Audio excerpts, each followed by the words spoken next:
Okay, that was a bit of a false start, but here we are. Hopefully that's working now. Yes.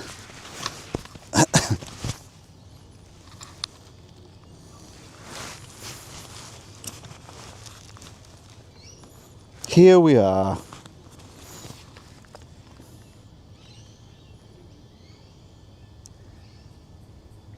In the, what is like around, it's kind of like a suburban almost, but so close to the harbour, strangely. Let's see if we can pull it around there. Hang on a minute. Put that on top of there. There we go. That's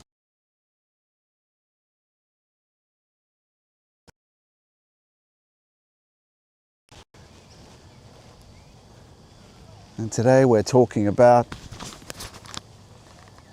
well, let's just make sure this is working first before I go on a rant. But we're in Waverton, which is, I've never been here before. It's just slightly over from where we were maybe 3 months ago on Sydney Harbour. You can't see the Harbour Bridge yet, but you can see the city in the background. These are the costly northern suburb, well, a few northern suburbs across the bridge. Premium real estate, this is. And I'm just, yes, it's working, good. What is this? Well, you'll find out what this is. You'll find out what this is. Hello, Glenn and friends. Here we go, all working. We begin our walk. This is, of course, the beautiful harbour.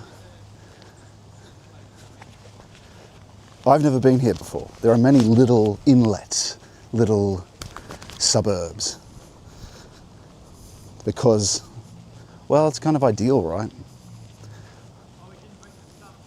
There's all these highland areas, really. As you can see, there's hills that all this stuff is on. It's not just flat ground next to it. Over the other side, no, even over the other side it's like that too, but in North Sydney, they have high ground. And they're like little stabbing, they stab into the harbour. So you get in this tiny space, little micro cultures, or little micro suburbs. This one's called Waverton. And we've travelled across a few of them already, but they're not that big. But you know, you get your little coffee store. There's no reason to drive in there unless you live there or you're walking around it like we are, like tourists.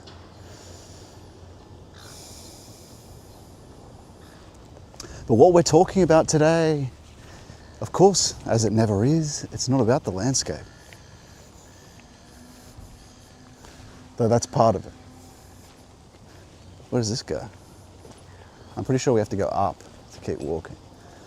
Yeah, let's do that.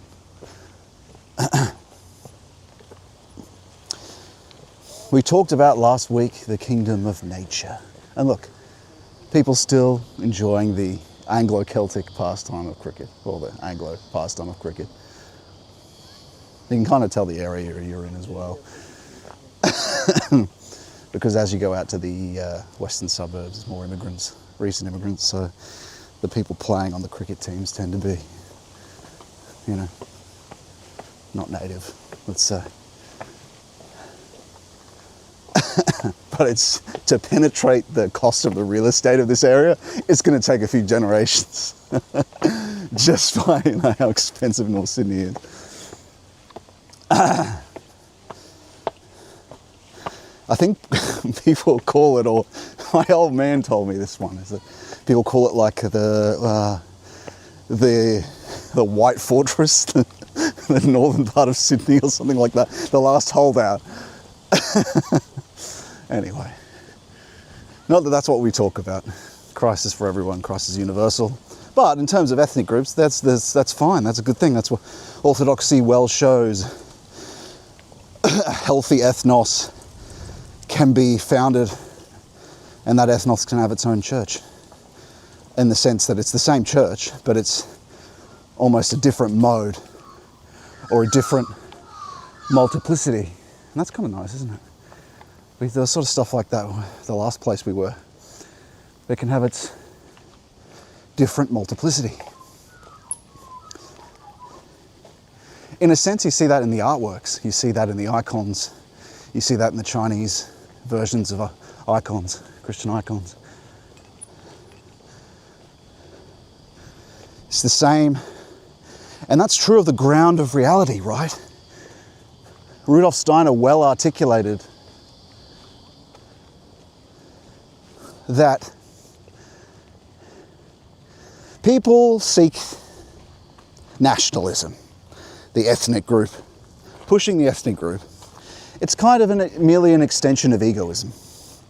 And that egoism is connected to a will to power, is connected to interests in facticity. That's fine. That can be a healthy structure for seeking beyond it, but it's not the ground of reality. Alexander Dugin talks about Russian truth, the fourth political theory. Russian truth. He's a very good philosopher when it comes to expanding what Heidegger is, but a lot of it is wishful thinking. A lot of it is he wants things to be true. It is true on a lower level of reality, though. As we understand, the Heraclitan logos is founded, on murder. There's a difference between the logos of John, which is Christ, and the logos of Heraclitus. These sort of more primordial logoses and the ultimate primordial being the logos of John. The Heraclitan, though, it's built up on war is the father of all, on grasping and taking, on grasping that which discloses itself.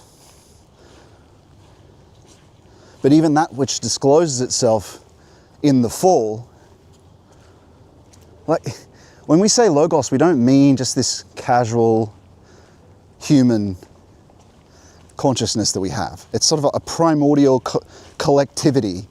Like you might notice I've said a collective human knowing is a kind of collective knowledge civilizational organism that we have. That is, in a sense, the Heraclitan logos. You could say that splits off into different ethnic beings, let's say. But it's founded on murder, in a sense, on taking, Promethean. Unhealthily, though, from a promise of the serpent, of immortality. Limited, painful, dying, as it grinds its way upward. And so, this Russian truth, this Anglo truth, these different things, simply less deep levels of the unconscious, let's say. As you go deeper through concentration without effort in prayer, collaboratively, through following the directives of the revelation from outside this, do we take a transformative being, because what you spiritually encounter, in a sense, you spiritually become.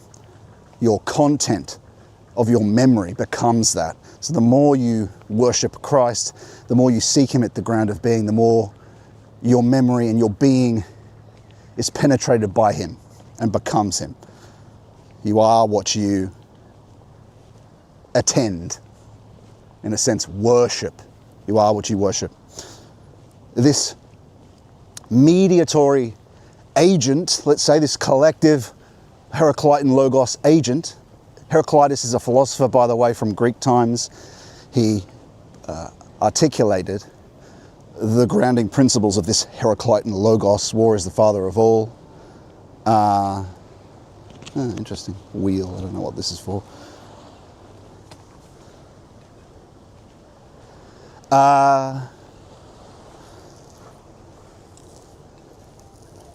And fire. The deeper logos is operated by the fire of love.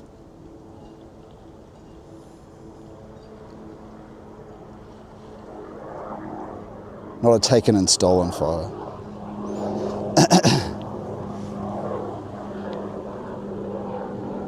Not a fire that burns. Well, it burns depending on where you are, where you're coming from. And so here's the city. But the mediating agent between the subject and object, the subjective consciousness, this limited consciousness that we have access to, and the objective consciousness, I don't mean just material object, because object means throwing here. Object, or thing throwing here. Thing itself. The thing itself isn't material matter. It's the realizing agent that brings us into realization. The agent that plays its part when we're not with Christ, that realizes this in a will to power way, and this war is the father of all way, that what sticks out for us, well, partly it's our brain is a son of this serpent, of this Heraclitean logos, of this serpent, this magical, low magical agent. And so it mimics. But this low magical agent is called the ape of God, this cunning. So it's not just our intellect, there's this other collectivity between us, right, which logos is. And we see Christ well articulate what his love is and how he's between us all and more primordial. But there's this other realizing agent that involves itself between the subject and object and makes things render and realize as they are. And so that plays its part in the world concept that is with us in modernity, that provokes a kind of dead presencing of being. And so that agent has to be overcome. And so what Dugin's talking about, and Steiner articulates this when he says that the nationalisms are provoked and pushed from a imagistic part of the unconscious. And St. Gregory Palamas said, when we think about the imagistic, we can think about it like the moon, and that's quite right. It's a reflection of the sun's light. We could also think about it as being below the, well, it's of course below the firmament, but below the firmament, the waters are mixed. So, footpath closed. Okay. The waters are mixed. And so, people such as Dugan, and who we have no animosity towards, he's very helpful with his books on many subjects. But what he is articulating is kind of because he's not an initiate, and neither is Mr. Land. They're articulating, they're black occultists, right? And so, most you could call them sort of humanistic.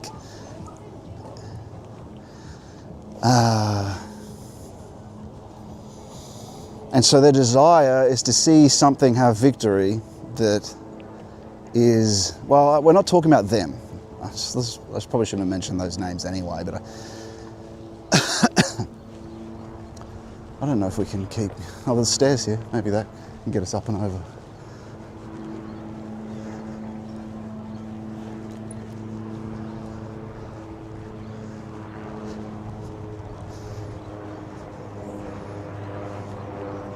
A way of thinking about it is, I've talked about this before, is an ethnic group has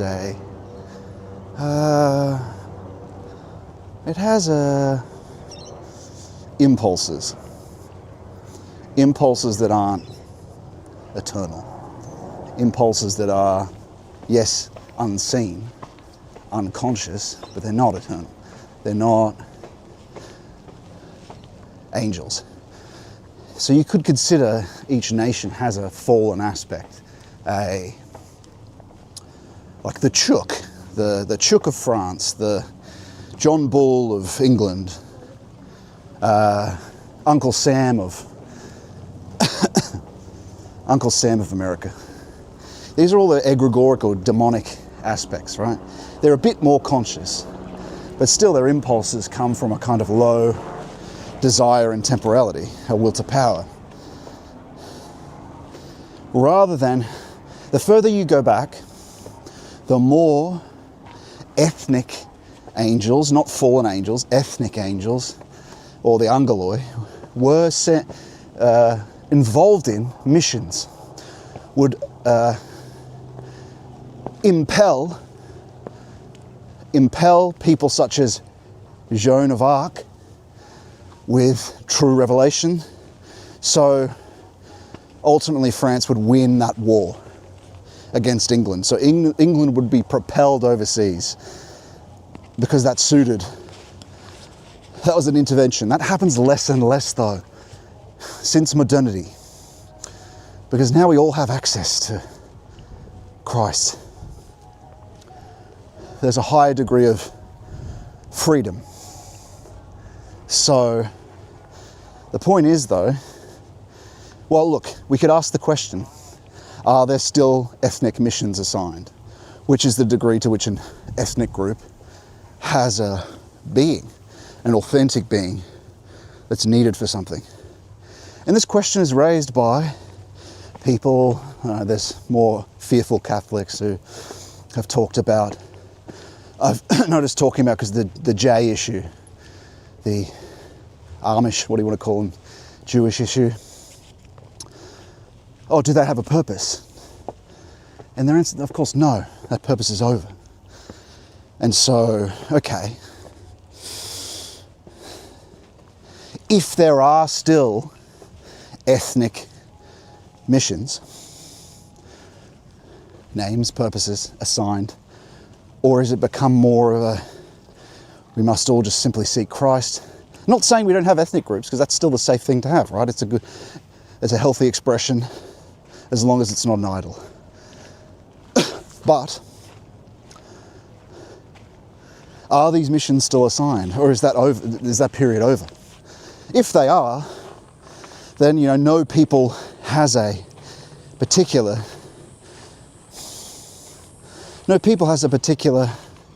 or amongst Christian peoples anyway, no people has a particular greater mission than any other. They'll all be assigned certain things, I suppose.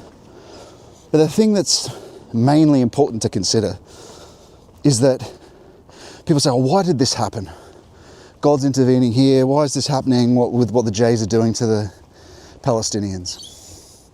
Most of the time now, this intervention just doesn't happen unless we pray for it, because it's to do with freedom.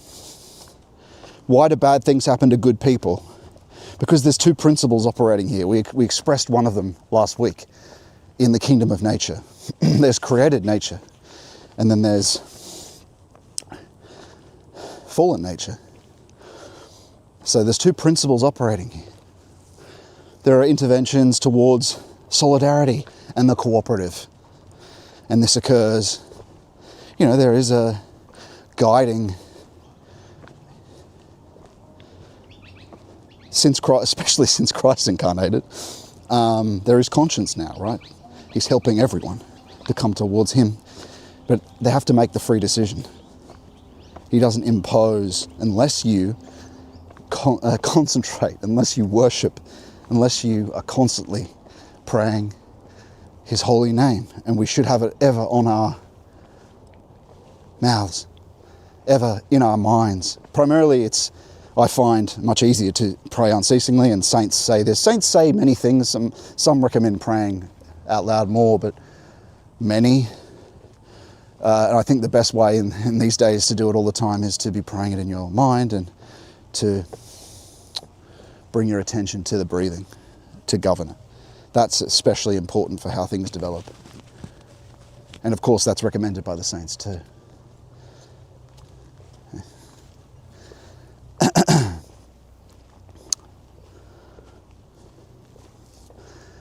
Okay. Okay, look, there's some property right here on the edge. It's a weird area. I suppose because it's so modern. There's some modern stuff, there's some older stuff, but that one's very modern. Maybe they're building a beach or something down here, I don't know. And so,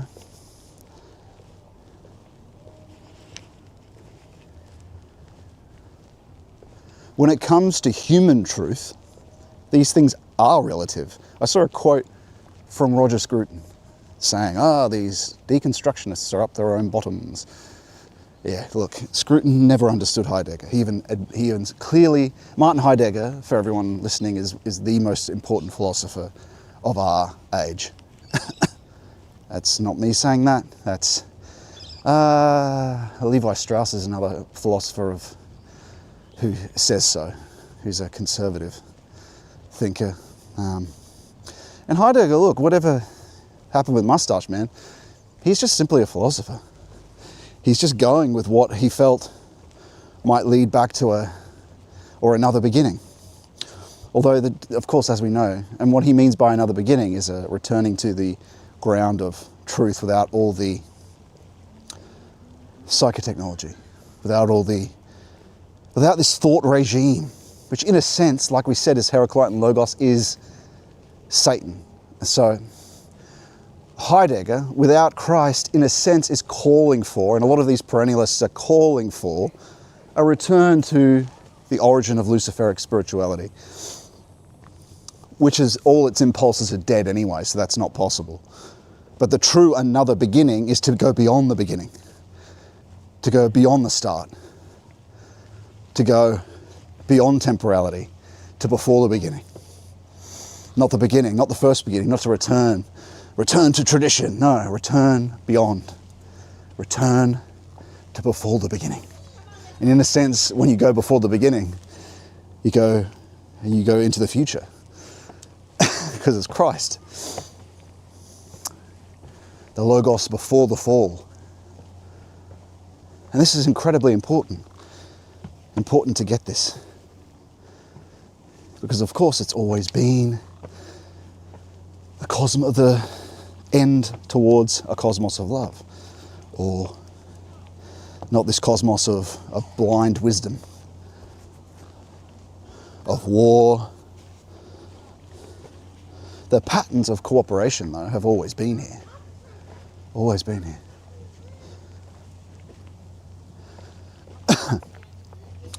But we talked about Martin Heidegger. That is going to be incredibly important going forward. And when my book comes out, and we'll be talking about it before it comes out, of course, in lectures and various things. But the phenomenological approach which we've discussed, what is it trying to do? It is trying to get beyond this imagistic unconscious we're born into, and a kind of thing that's common to the people that we're a part of, right? It's trying to get to the more essential part of man.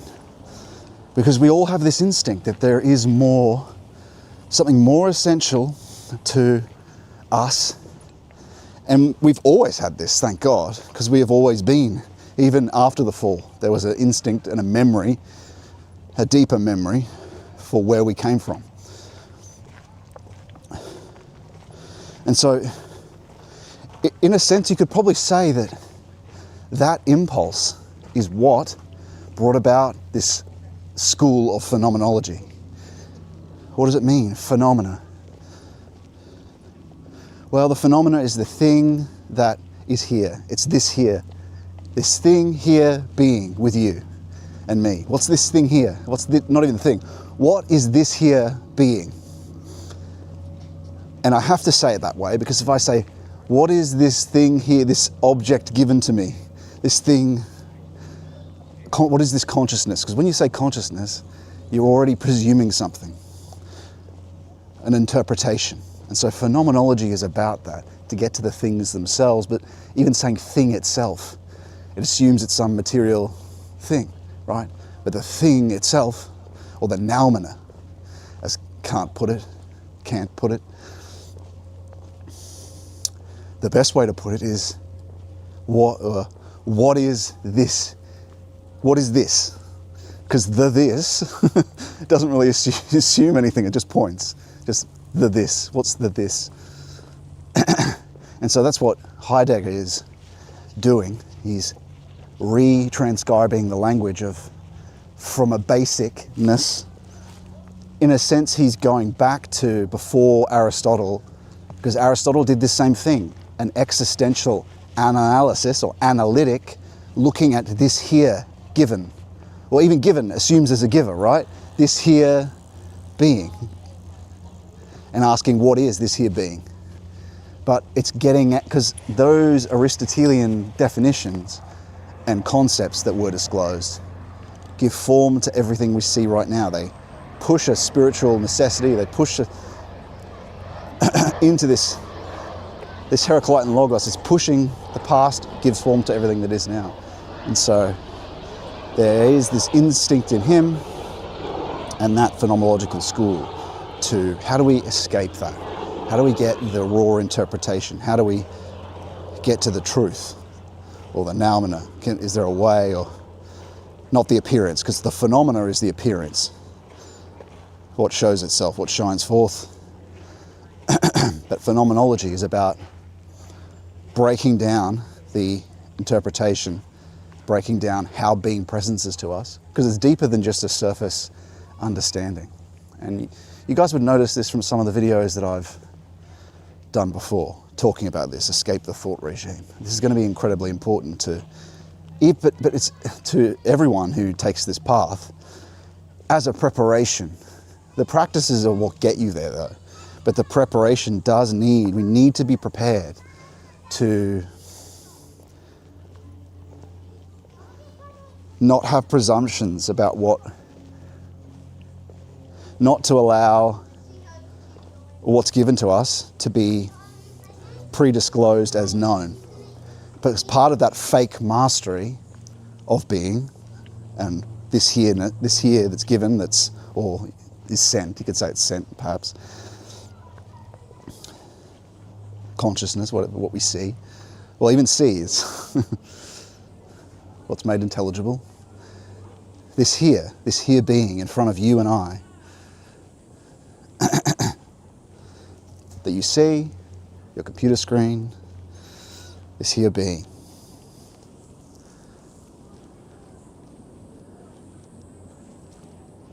Okay, the path, was that where we were trying to go though? Maybe. It was. Let me have a look.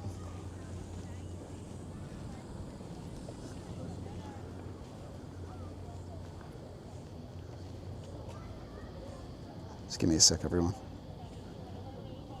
It's been a great day over here in the US. Hope everyone else is having a blessed day wherever y'all are. Thanks for that. Thanks for sharing. I hope you are having a blessed day, my friend.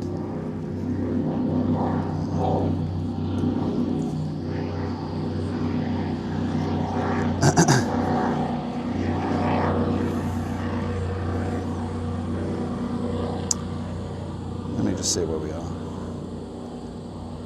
Yeah, we were supposed to go that way.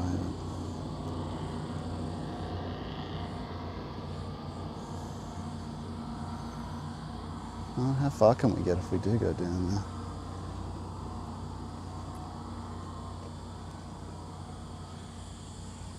Huh.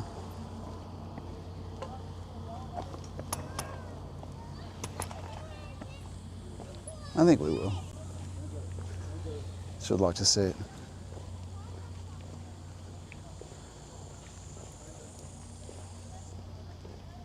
What were we saying?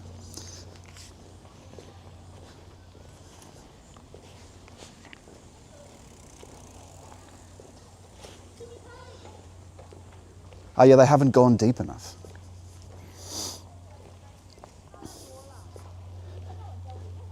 And so, for instance, what's a simple example of this?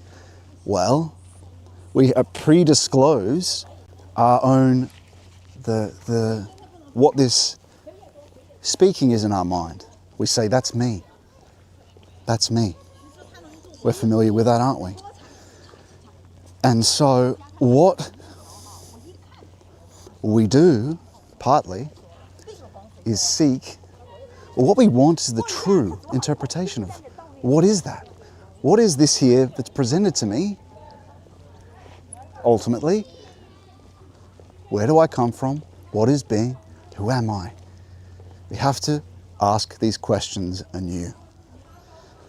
But we have to assess what we see and hear and work on, not making presumptions about things. And if we take a guide from somewhere, it should be more ancient. And of course, as we're Christian, what helps us is Christ himself, because he's beyond any interpretation. He's the truth itself. And so the truth is, though, that even if you were to say, I want to just be impartial and make no judgment about what God is and approach it, he will reveal himself if you just seek the truth and did the practices.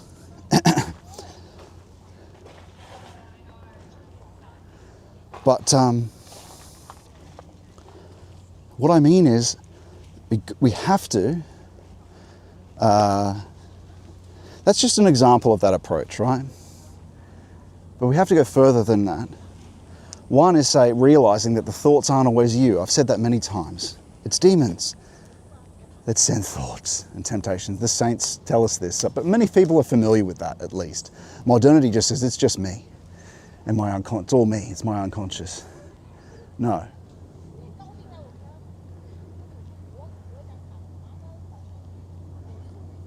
Even when it is like a passion, an expression of a passion, it still has been tempted originally by demons. But eventually in this process, you will have to deal with fallen hierarchies occasionally. And well, how do you deal with them? Jesus' prayer. And wait. Seek Christ. If they disturb you or disturb your sleep or something, seek Christ. And there's a lizard to articulate a metaphor, to articulate there he is. Off he goes. And we have to take this further. Because what we have to get out of is this cunning. This cunning. Because we have a sense that we're something more. And Heidegger would have too, had a sense that we're something more. The nuclear bomb. Hiroshima, all this technology is a mere expression of an impulse that's already in nature. It's no different than an ape throwing a coconut at someone passing by at the head. It's just technology extending reason, rationality. Is the child of the serpent. It comes from that fallen nature. The aping, the devil-aping God is more essential than the brain, right, in our rationality.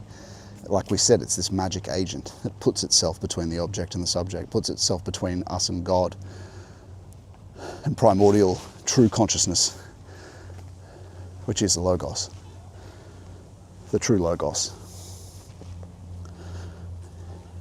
Is the Heraclitean Logos, puts itself in the way, apes God.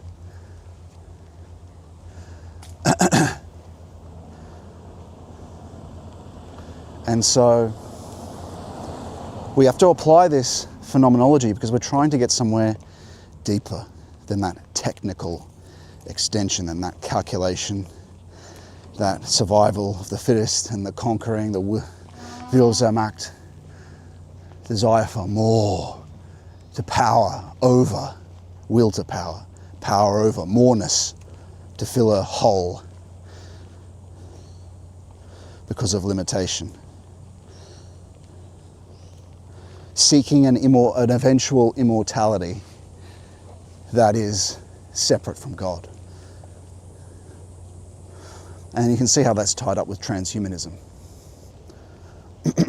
But really you're ascending nowhere. You're only on the horizontal.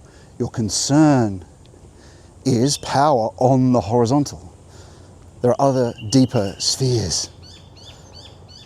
Form. Emanation, creation. And here where we are, facticity, which is enfolded.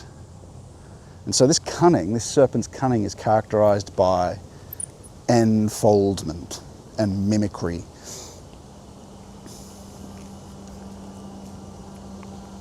The brain, as Henry Bergson, the philosopher, said, is a mimic.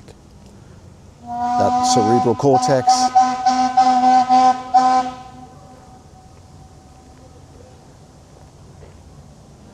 don't know if you can see the boat. That cerebral cortex is concerned with the expression of, and we're in the heart of the city here. It's pretty wonderful that there's these little areas that are that feel like wild Australian bush, or that you're not there at all. It's good they've kept them. But anyway, the brain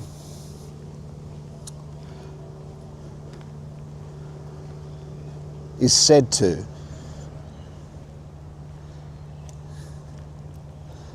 be like a sieve. It's said to select and filter out what's relevant to be known for the sake of something, isn't it? For action. But where is that? It's for the sake of an end that's here. That's of the surface senses. It's tied up with the surface senses too. It's for the sake of, well, that evolutionary principle again, right? It filters out from a primordial conscious. It apes wisdom, primordial consciousness. It apes God and filters out what's relevant for a will to power. So we don't see what's beyond it. The cunning is what's left. That's what it seeks. And that's the animal part of our nature. So the reason is a faculty that develops as an extension of will to power, as an extension where our instincts we become conscious of our instincts through this. Of course, there's guidance is happening all the time from God, and there are deeper faculties that just aren't available to that. But thank God, what happens, and what is in a sense purely human, because it's soul on its own, right? When we consider that the divine, the spirit, you could say the body, even though the body is also not evil, it's what's more, although you could say, yes, influenced by the fallen process, but not fundamentally evil. It's not this thing we're whipping. But you could say the other principles tied up with it. But of course, God's also involved in that guidance. But a way of understanding it is that there's a primordial, there's an archetype that's guiding it. A mega point, some have called it. And what happens is, in this created virginal nature, there's a warping of it from fallen nature that likes to warp the archetypes of different things. And then there's interventions from outside, interventions from the divine to lead it according to the Lord's plan.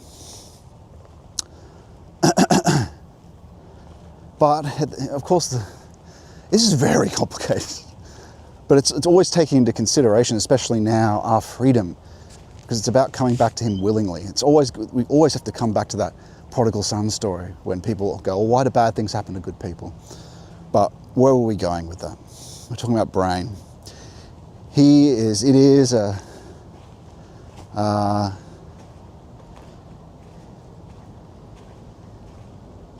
It selects what's relevant from wisdom to facticity, let's say, to action, actuality. And we can't see the harbour from here because the trees are in the way, but like we made the comment just earlier, that is a good thing too.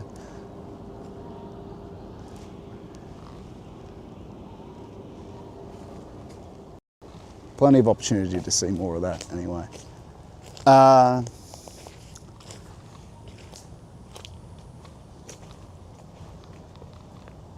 So it's an expression of, it expresses, it selects, it filters and selects knowings and filters out knowings, and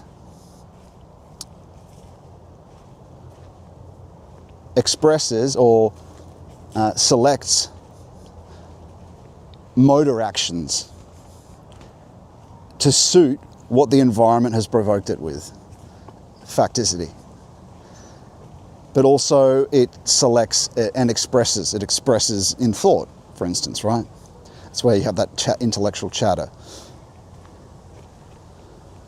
Now, this and the reason faculty are something that developed in that line of, let's say, or at least influenced by natural selection. Oh cool, there's a little pathway here where we can see the view. Incredible. Look at it emerge, yes.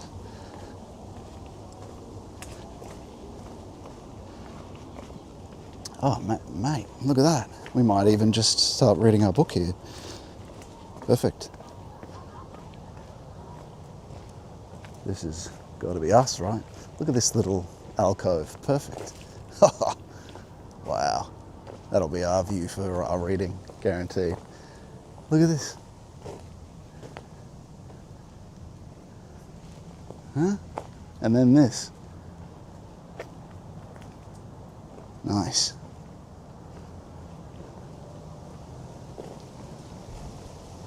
There she is.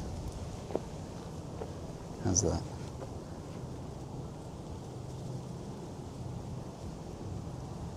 Incredible. Incredible. That's Goat Island, and then the rest you know. Sydney City. And the brain. So the brain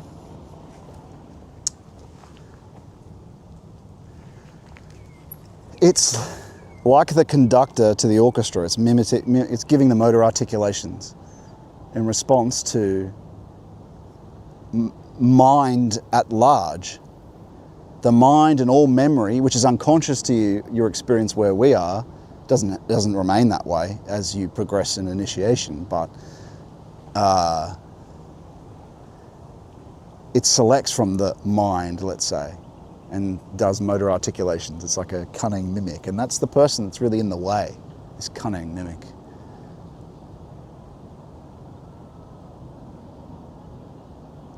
And phenomenology is helping us through a deeper impulse. A deeper impulse is what triggered this famous phenomenological school that Heidegger was a part of.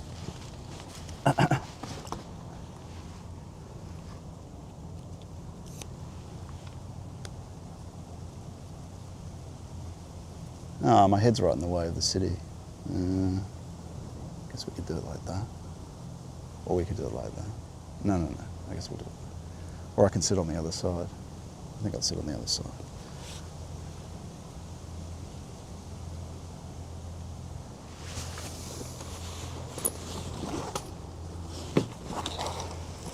Okay.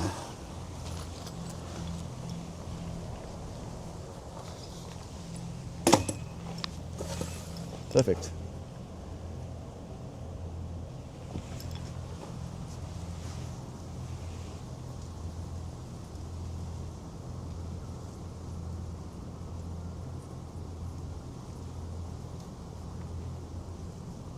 Not a bad view.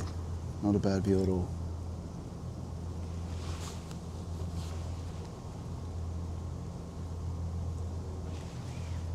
Cool.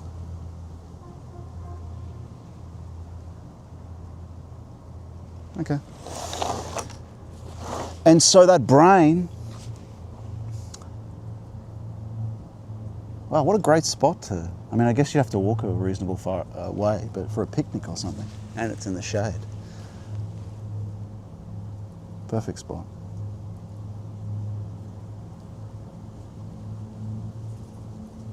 So this brain is, it's selecting for this son of the serpent that's part of us, is selecting for, at least the cortex is, let's say, selecting for a relevancy on the horizontal in facticity and actuality, and what is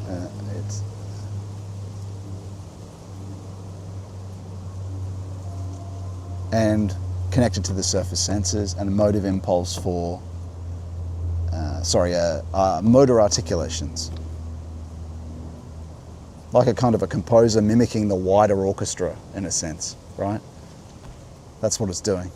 It's the composer doing this to the wider mind. And what is you, a deeper consciousness, let's say, a deeper being, because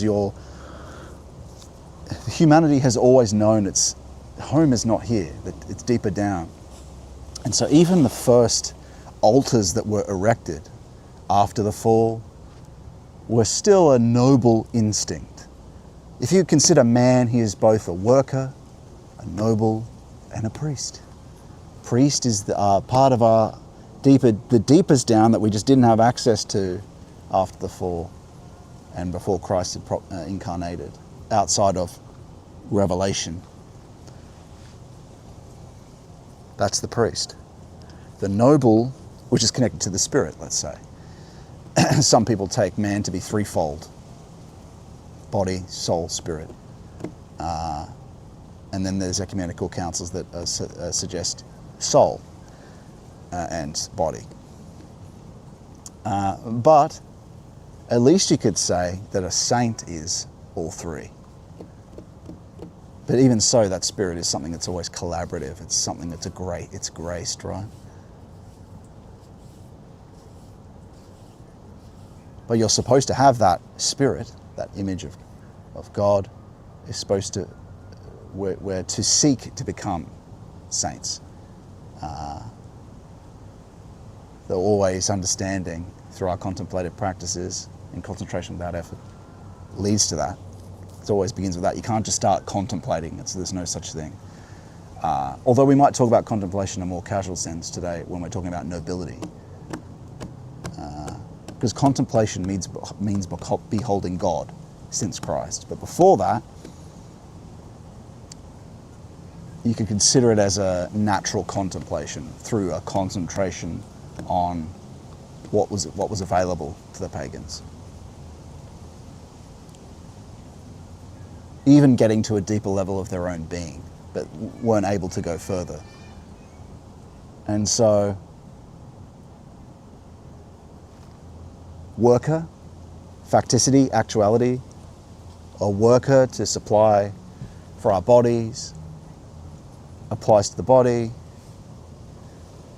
A noble, we all have part of our being that is ennoblement, which is tied in with the soul. And Sophia. Holy soul, a nobleman of soul, a nobleman of words, of one crying in the wilderness when he's not connected to Christ fundamentally, or the divine. And so when we're talking about this kind of contemplation, this natural contemplation, this before the priest was able to be accessed, we're talking about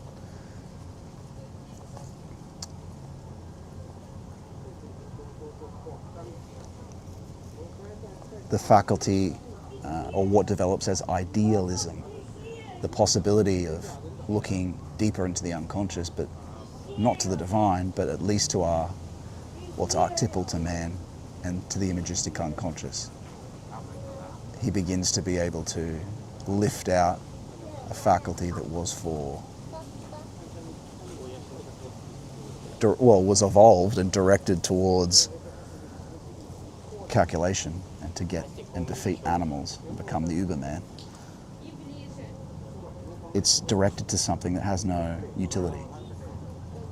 And so Plato and even these other contemplative philosophies in the East could be considered to be of no practical use. They're not, no technologies are made from them. They're, at most you could say that some musical instruments maybe, and they serve no utility really.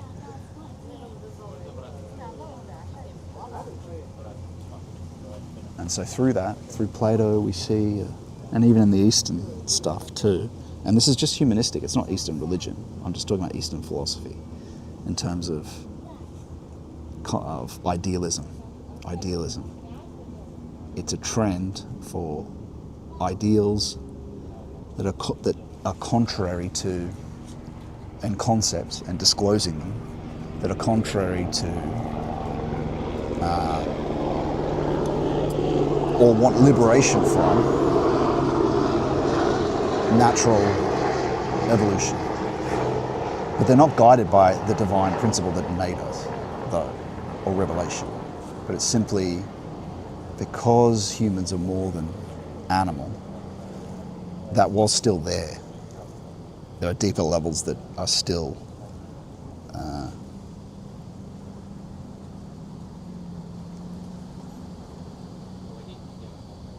detectable in some way. And so you have a Platonic philosophy and an idealism that seeks to, through wisdom, reform the limbs, the will, and reform, encourage the heart and feeling to achieve the goal of righteousness. Well, we understand righteousness differently. Let's say harmony, because Christian righteousness is divine and different, and I've explained that previously. But a righteousness that is, so really his goal, or telos, or the crown of that Platonic philosophy, was to seek that harmony. But with the world, whereas for the idealism of the East, it's about liberation from it. These are both human ends. They're not a divine telos, they're not divine end.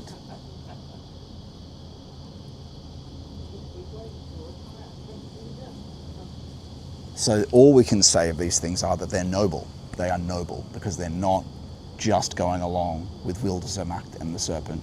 They are pulling away, but they're not pulling towards God, they're pulling away. Kind of Luciferic, I suppose you could call it, sort of. But they're pulling away because from the deeper memory that these peoples have,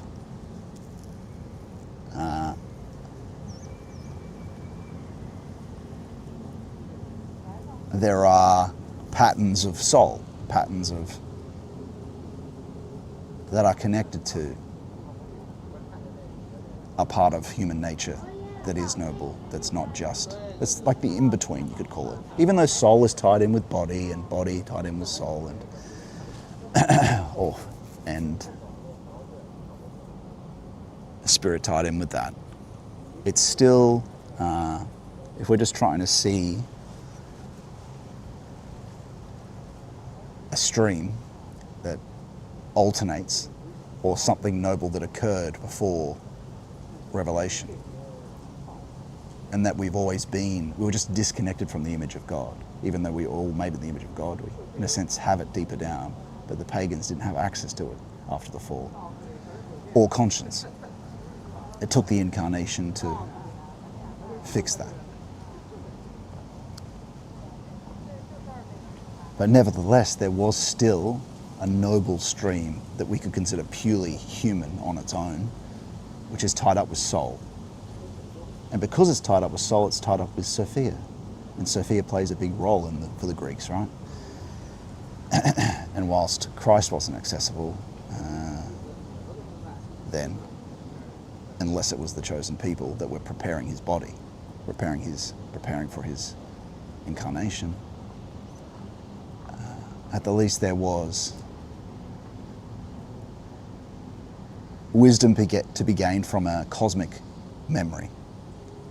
Cosmic, as Plato talks about, we don't learn things, we don't acquire them, we remember them from somewhere, and that's wisdom, right? We're trying to gain wisdom. And so Sophia was and because Sophia is tied up with this virginal creation and these archetypes, she is in some sense connected to pagan peoples as well, right? Things can be gleaned through episteme, doxa dianoia episteme, sort of rationalizing and concentration, and episteme is an intuitive wisdom. If you concentrate on something hard long enough, it can be granted from somewhere and remembered. Humanistically though, right? Virginal creation can be gleaned, a wisdom can be gleaned from Sophia, and was. Because Sophia means wisdom, of course, but Sophia isn't just a thing that is sent. She is, in a sense, a being. Some say tied up with Mary in her incarnation, virginal nature. I mean, she's in the Bible, wisdom, right? Rejoicing beside him.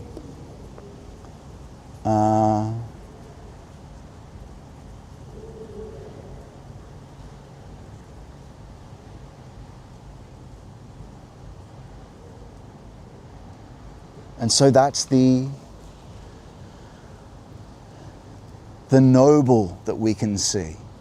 But that doesn't follow totally. Some of those virtues, yes, they remain noble, but it doesn't have the new and true good. Its end is harmony with life, facticity, which involves natural selection. It's still tied in with what's here. Even though it's a bit higher, it's pulled itself out of the stream to something that's not necessarily utility or to do with liberation. It's about liberating oneself from one's desires, transformation through prudence of the legs and limbs and the will from these just natural impulsions, right? But it's, yeah. And so, yeah, it seeks harmony on deeper levels, not just to seek, it's not just to win and have power over others or even collectively. It's more than that. It's a harmony and justice. Justice and temporal justice. There's nobility to that. So we can at least grant it that, but it's not the good.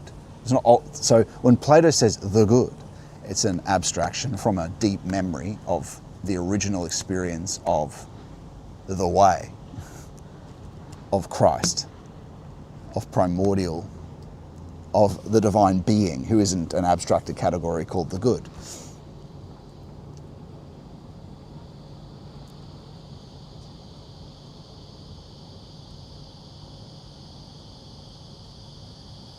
But what we're articulating is contemplation, right? We're articulating idealism when it first emerged. So there is a nobility to that. When the first altar is erected, it serves no utilitarian purpose.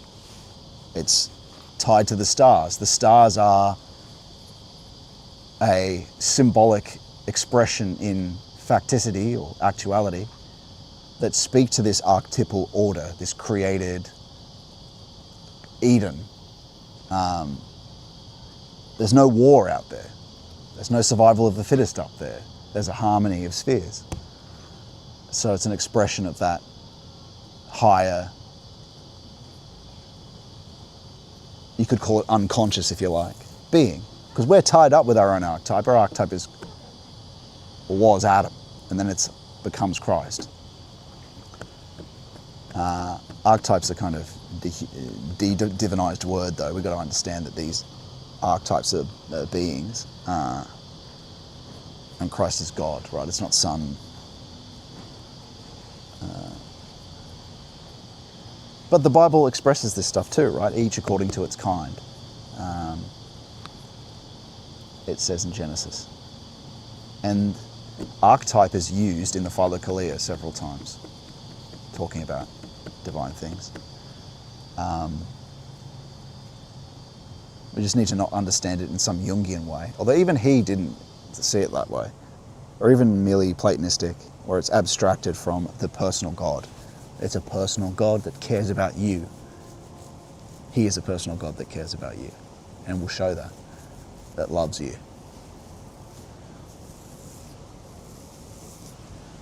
And so it's through this first erecting of the altar that the beginning of this idealistic philosophy began, which contemplated concepts, ideas, ideals. Ideals are impelling thought. but these things are things that exist in the unconscious, and you can get there through contemplation. If you contemplate the world long enough, you can see the archetypes of trees and plants, and the Greeks could just see them with the surface senses, right? So this idealistic philosophy, they're seeing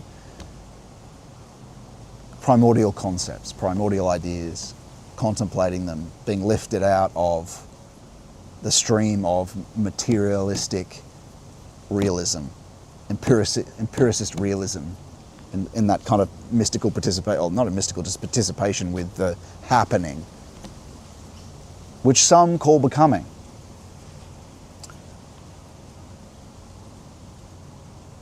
People call the happening of nature becoming, because it's something becoming and going somewhere. That's actually wrong to consider God being in this becoming, right? Yes, God is an end, but that end is the future. So the true becoming comes from the end. He is becoming. Christ is becoming. He's the unknown end, undisclosed. He is the true becoming, and nature is merely a happening. And anything new only becomes from Christ. The happening that happens here is just a push from the past for the happening of the interaction of things in the now that's here. But the eternal, like, because people say, oh, well, the eternal's being, and then nature, this nature thing is just becoming, it's happening and building a future for itself. And no, the future is the eternal. That's the becoming. Yes, it's a permanence, but we never see it. Like, or you do, the mystics participate in it. Yes, that's true. But as St. Dionysius says, right? People say, you know when people say God does not exist? They're right, he doesn't. God does not exist. What does exist mean? Exist means outstanding. He's not just outstanding. He's not standing up here. He's not an outstanding, an expression. He's not a... God does not exist or persist, yet he is everywhere. And the only way to get is to get beneath, in a sense, that outstanding, that is what this existence that's available to us. So yeah, that's what St. Dionysius would say. That's apophatic theology. You can't really know. And so it's definitely true to say that Christ isn't here, yet he's everywhere. Christ doesn't exist, but he's everywhere.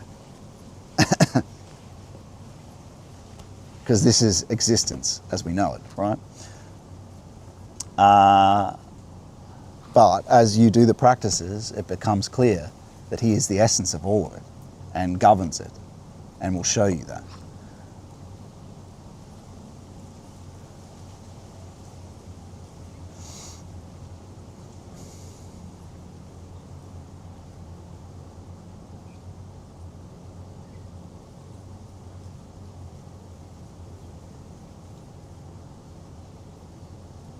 And so in that erecting of the altar, like we were saying, we're seeing an expression of a deeper instinct that eventually manifests itself from somewhere else, that this is not home, that expression that the stars are expressed somewhere else, that you deeply in a memory have access to.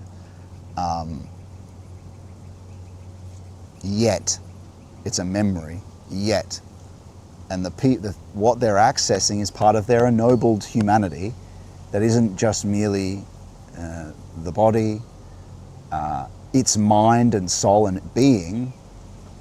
Like we say, the soul has a body, the body doesn't have a soul. And so the greater part of the unconscious or the mind persists in that soul and is not here.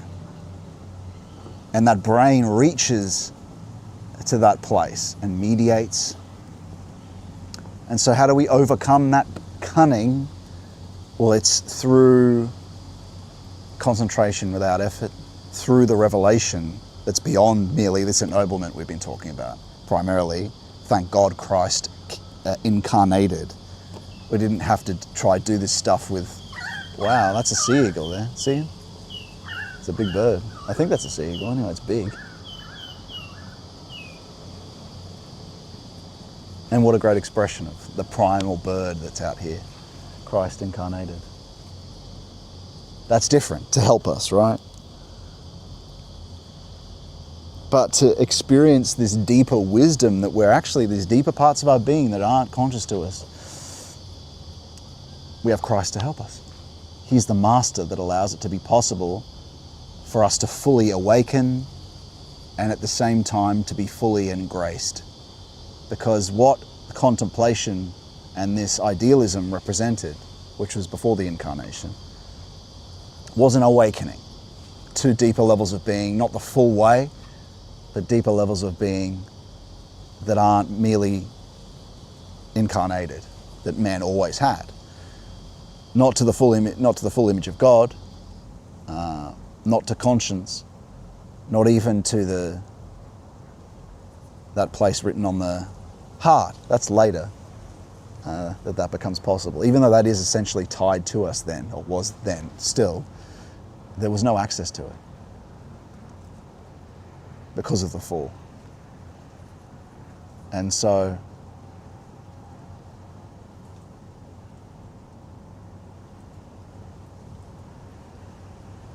we use some of the faculties we're born with, plus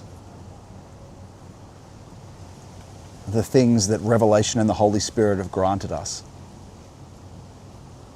And through grace, we can be both awakened man, or this middle ennobled contemplative, and a righteous man, or saint, you call it. I mean, that's the end goal, but you don't do it, right? And on the road, we're constantly nothing. The goal is to be nothing. The goal is to become nothing, right? Because that's why all the hesychists recommend this. And like the moment the Satan will attempt to say you're somebody, the response is always, I'm a useless servant.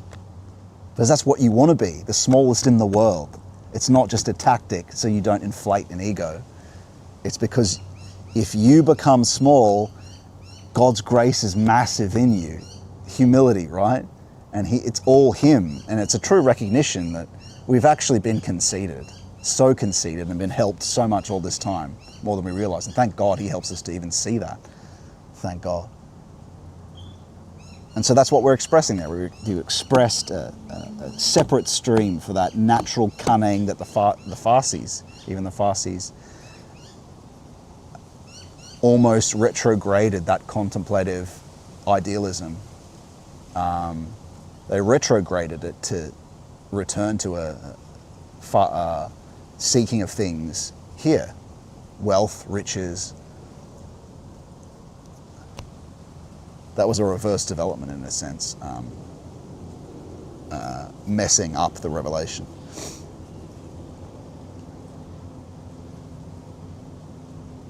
And so that idealism, if you can even fully separate these things, could be considered the purely human. That soul is the purely human part of us. And the contemplation that becomes possible through it, separating, lifting ourselves out of the evolutionary stream. Ironically, because some of the faculty, the reason that's related to that, was developed in that stream.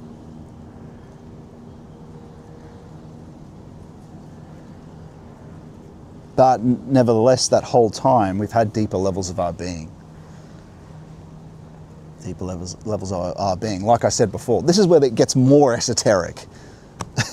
Where you're saying, okay, man develops, if there is natural selection involved. But we are soul, right? Not just body. And the unconscious man pre-existed all of the development that happens here and was waiting to be incarnated, right? The guiding force that's happening in the development is not only natural selection, as we've talked about. There are different ways of understanding this, and certainly fit well with Genesis, which is the truth. It's just understanding it properly and in a deeper mystic way.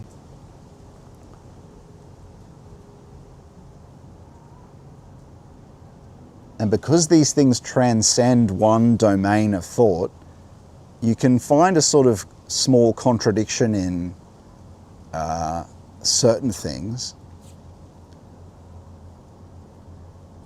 But then there's like say emergence. There's this thing called emergence where things aren't the sum of their parts. If you get all the parts and you sum them together, it doesn't equal this emergent faculty that happens. The same thing with when we're trying to map with the intellect, let's say what I've just described, an alternate or the proper understanding of how man truly emerges and pre-exists things and how Genesis really is the true story. There are some little things, like you're not going to get a perfect, complete system because the intellect's limited, a superstructure. But those things can be bridged. And emergence is is a concept that bridges this.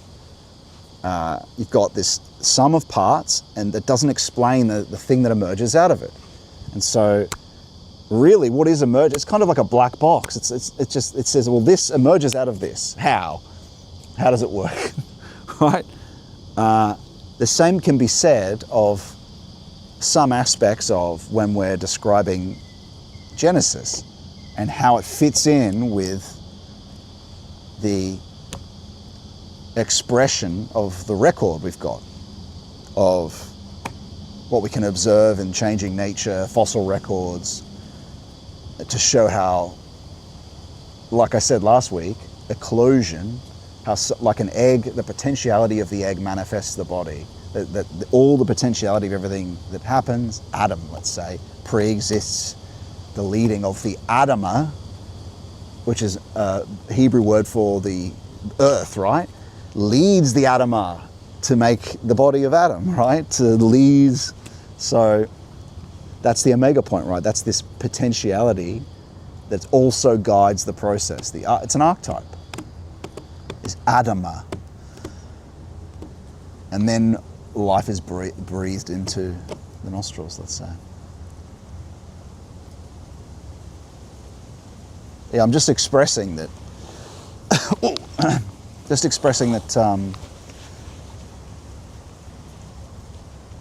It is difficult to. But that being said, it is possible to ask God to fill in the gap. Is that you've got these two contradictory concepts. Both seem to be true. But the whole structure, there's like a contradiction between that and that to make that work. But you're sure they're true. You have an intuition that they're true. You can ask God, and a gnosis can be granted to fill in the gap in the black between them. That's what Valentin Tolberg says, and I think that's true. I mean, I've certainly asked and had certain insights granted. And cognitive insight is said to be, by St. Maximus, one of the 7 spirits of the Holy Spirit, along with spiritual wisdom and spiritual knowledge and others.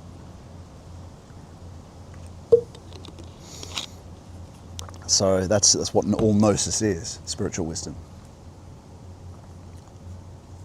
And really that's what it amounts to, all these sort of procedures of how do I actuate the gnosis? How do I ask a question and be granted all this knowledge?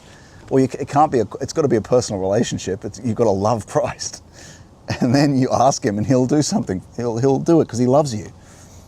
Because he knows you. Not only does he see you, because he sees everyone, but Christ has to know us and we have to know him.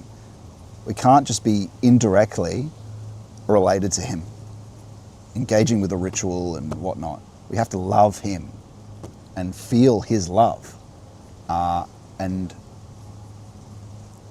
be able to contemplate, be granted contemplation, primordial contemplation, which means to behold God. And the only way that happens is through concentration without effort and the Jesus prayer and grace. And other things like forgiveness, but mainly that. Saints of the Philokalia have said, especially for intellectual types who watch this, better to do contemplation first, better to do concentration without effort in prayer first and primarily, and to focus all your attention on this, the Jesus prayer. Then, after that, the Lord will help you with the asceticism. Because asceticism on its own God will not present himself to that person. If you just do the asceticism, you've got to love, awaken love, and do the contemplation. The saints of the Father Callias say. Volume 5 especially, I can't remember if it was Callistos Angelico Tids or Tides, I can't remember what his last name is. Yeah. Let's read a bit of our book.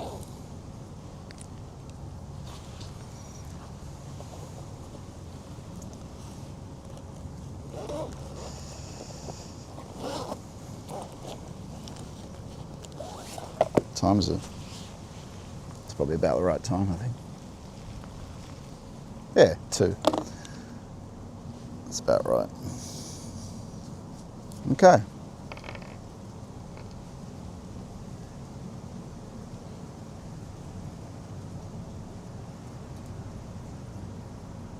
Great. Let's have a look at the old chats.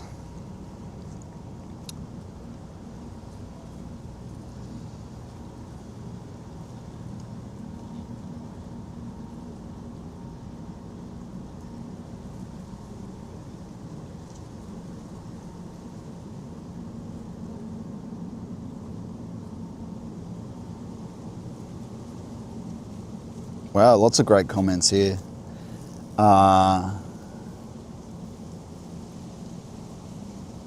Noble priest and workman in contrast to Spengler's entrepreneur, engineer and workman. Well, it's interesting, entrepreneur, engineer and work. Entrepreneur is kind of like a economized version of spirit, right? An engineer, the communists said that the writers were the engineers of the soul. So that's kind of the middle. So these are sort of bankrupt categories, and because Spengler was a Nietzschean, that makes a lot of sense. So the entrepreneur is a person that plucks these ideas out of seemingly nowhere, right? It's like a false spirit. Or a Satanized cultural realm. And Steiner articulates this when he talks about the threefold social order and how the economy has enslaved the cultural, and the cultural is the spiritual. But it's dead, it's been technicalized by the economy. Because the economy is tied in with Satan. It's tied in with what's only needed for the body. And it's colonized and enslaved the legal political, which is tied in with soul, right? It's about rights and conditions and desires and righteousness, justice. And the cultural, spiritual as well, which is supposed to be free and must be free.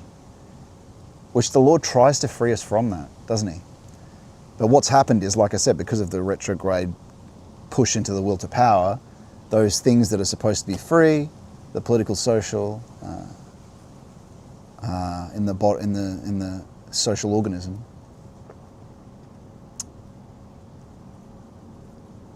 well, they are supposed to work together anyway, but they've been enslaved by the economy, and what is down with the economy is the will to power. And so that's why it's expressed as engineer, entrepreneur. And what's an entrepreneur seeking? Just profit, more power, more, will to more, Willsmacht,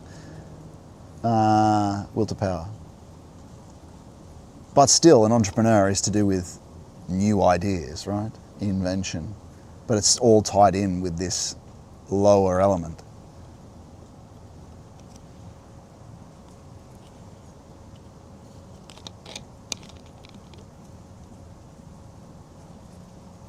It would all work better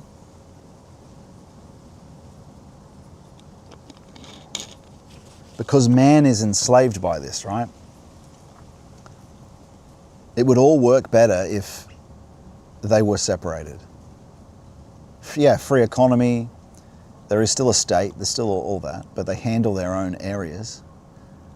Steiner has a good system for this, of how this would. I'm not going to go into the detail of it now. But the point of it is,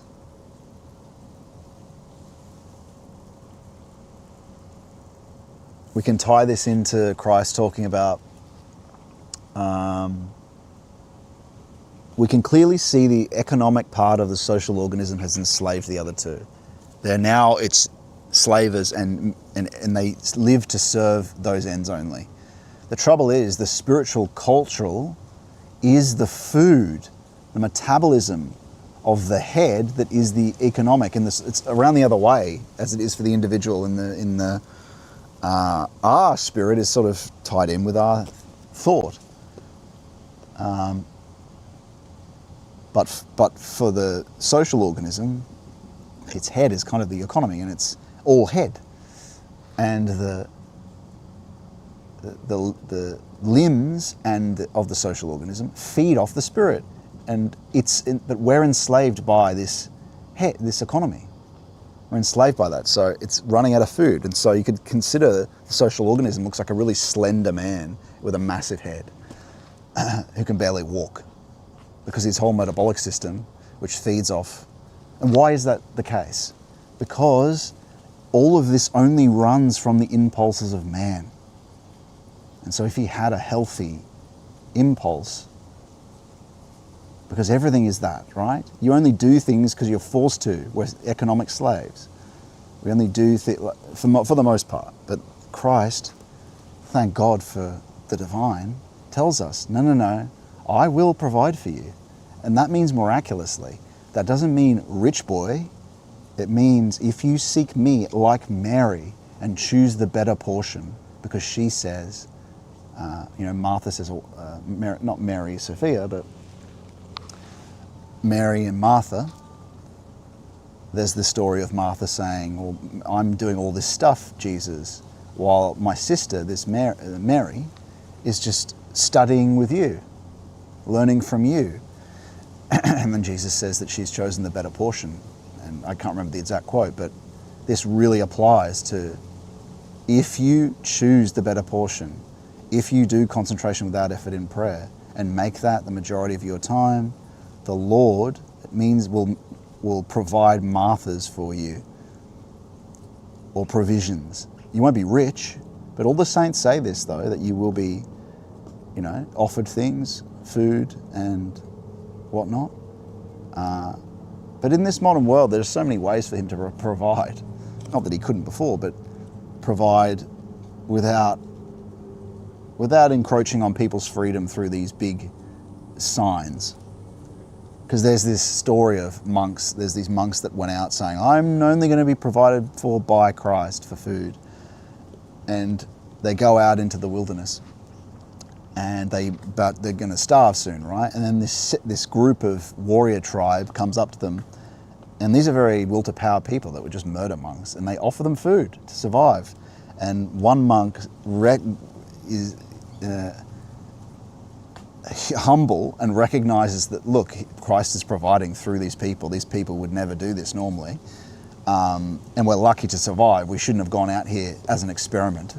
But the other doesn't do it. No, I'm going to wait for Christ to miraculously just put it in front of me, right? And so this is something we shouldn't do either, right? It's like experimenting with God in a sense. But also not being humble, not being just open. And we can tie that even to the hermeneutic, or tie that to the phenomenology we were talking about before. We have to be incredibly watchful of what happens to us.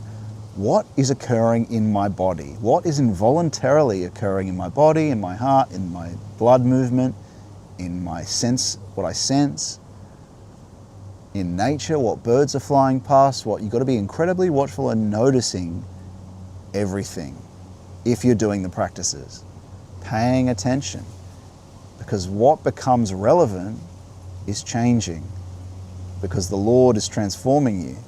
And so we're trying to escape that. Remember, we're trying to escape the cunning brain that only filters out what it seeks as relevant to us. But now we're connecting with deeper levels of our being that say, this is our ultimate nature. This is our ultimate home.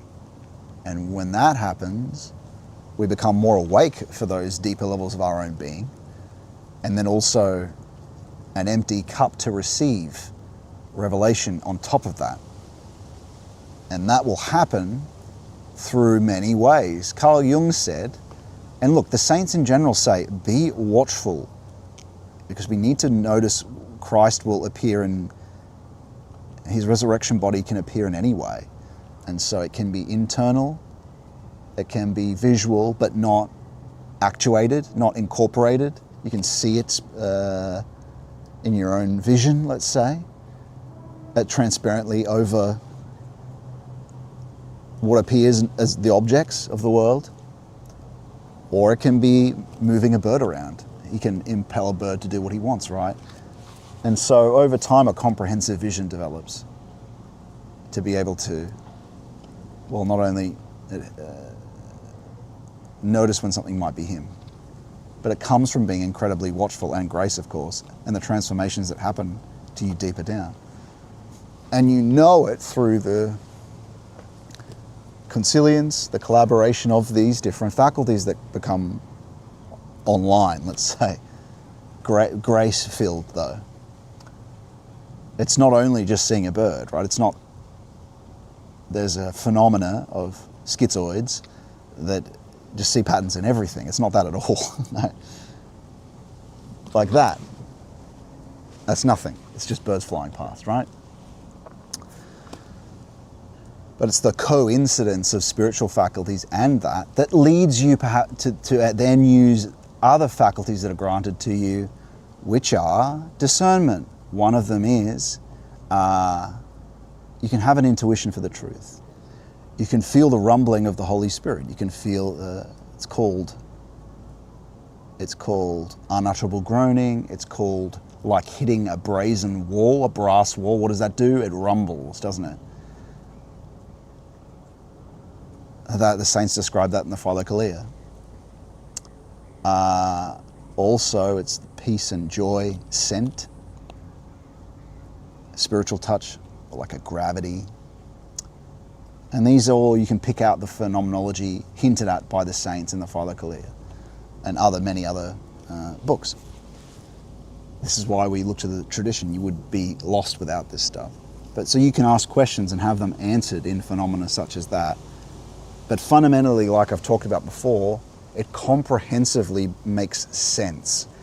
So if it was just chaotic, it would just appear chaotically. It wouldn't guide you to health.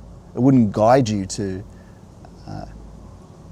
good fruits over time, which is part of the epistemic principle, part of the personal truth criterion, the truth criterion. How else can you make these things intelligible?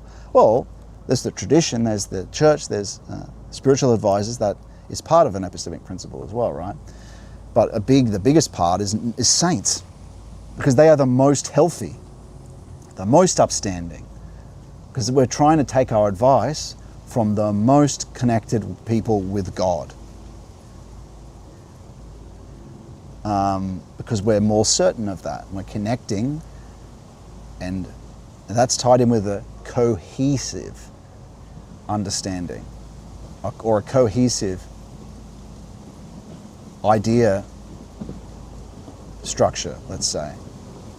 Our views, our ideas of things, our world picture is to be cohesive but justified from revelation. It's epistemic principle, although it does come from things we observe as well, but we accept the truth of these things having a cohesion across all the different times that revelation occurs to us, but it has to be cohesive with these people of health.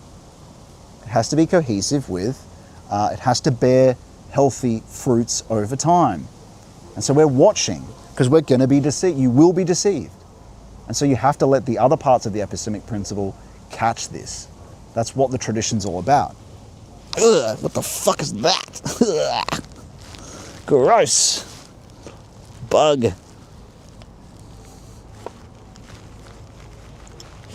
That would have been an interesting sound effect for you guys back at home. Ugh.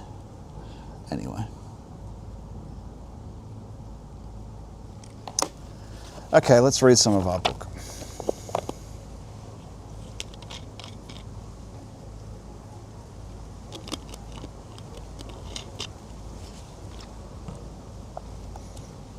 Someone said Yahweh. I don't know what part of the conversation you're talking about there.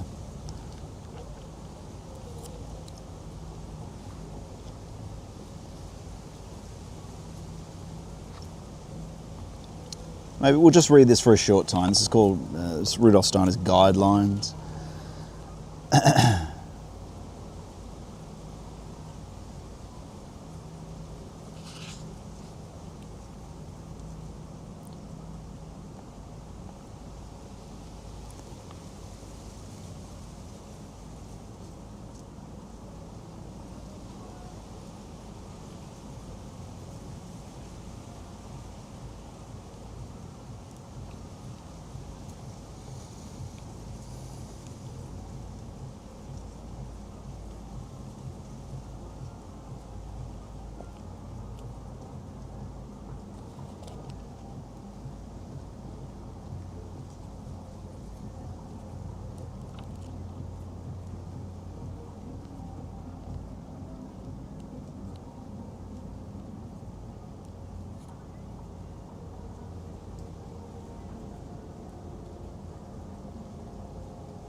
Sorry about the silence here. I'm just trying to figure out what we should do now.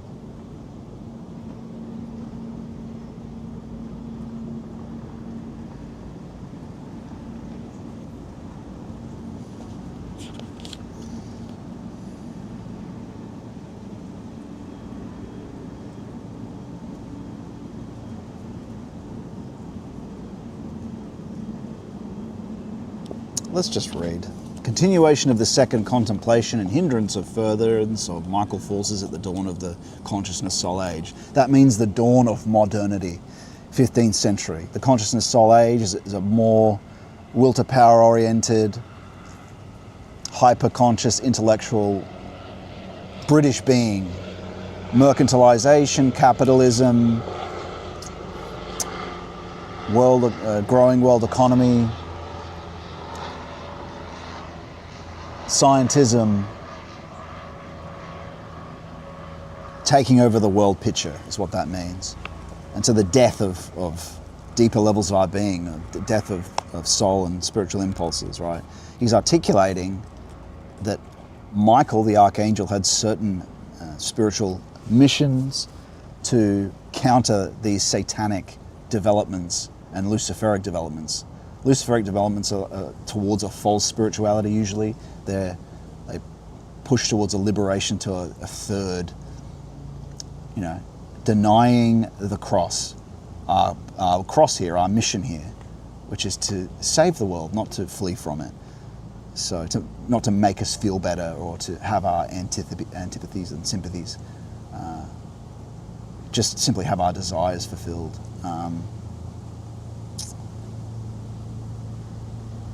And Satan is the opposite. It's like one is seeking to escape into a disincarnate in a sense, and the other is to lean into the incarnation.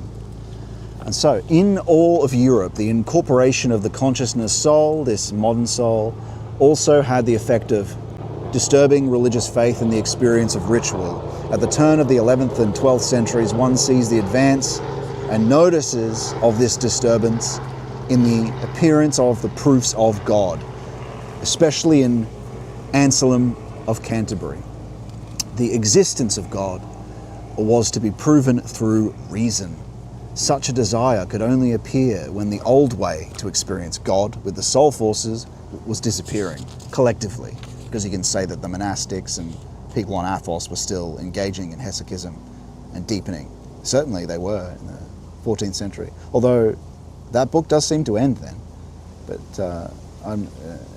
In fact, that maybe even coincides with Constantinople falling. Modernity begins after Constantinople falls, 15th century, right? 14th, 15th century.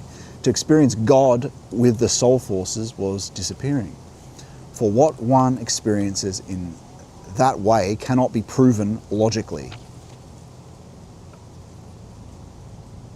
And that's true. It has to be sought essentially. You can prove it, you just have to do the practices yourself. And it'll be proven to you on a higher standard than logic.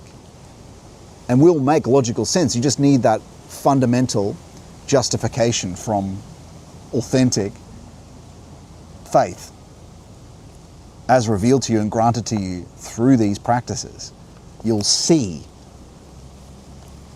But you can't prove it from the surface. You have to go down to see it. Hopefully this gives enough impulse to people to do so. And so the previous way was for the soul to perceive the intelligent beings up to the Godhead. The new way became to form thoughts intellectually.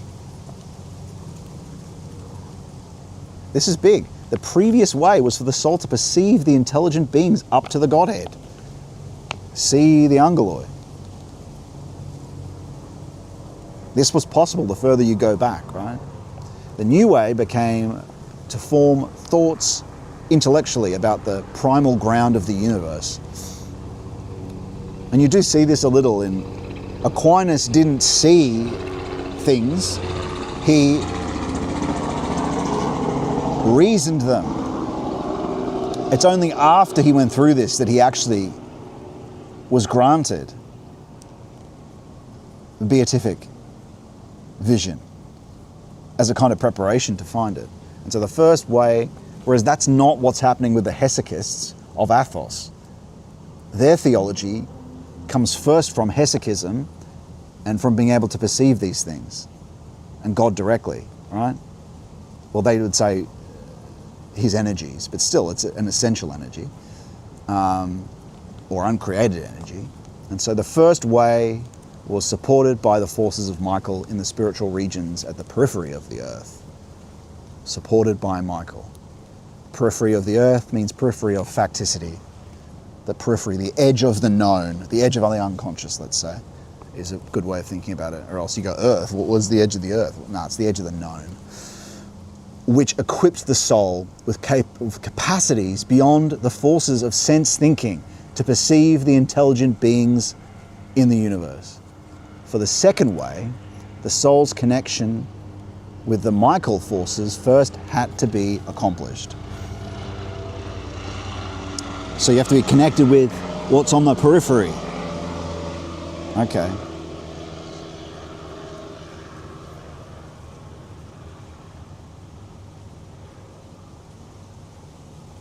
Beyond the forces of sense thinking, that's what we've been talking about. Essentially, that's how you overcome cunning and calculation. We've become these cunning animals again.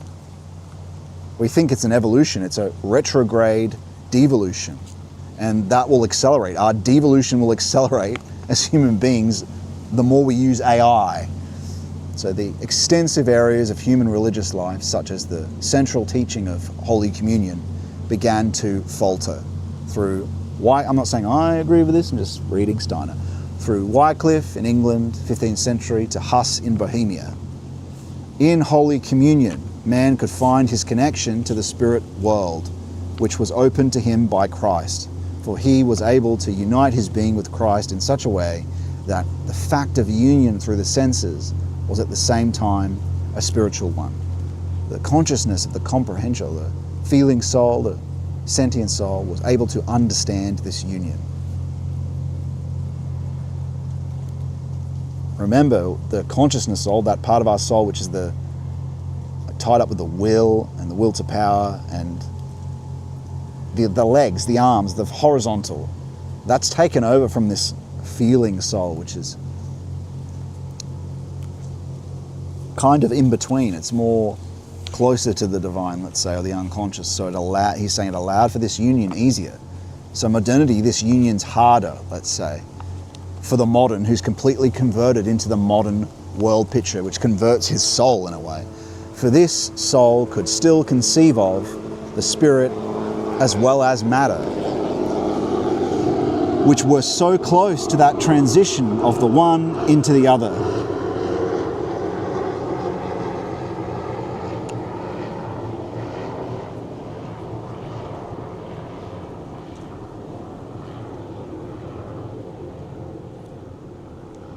Was conceivable. This translator is not very good.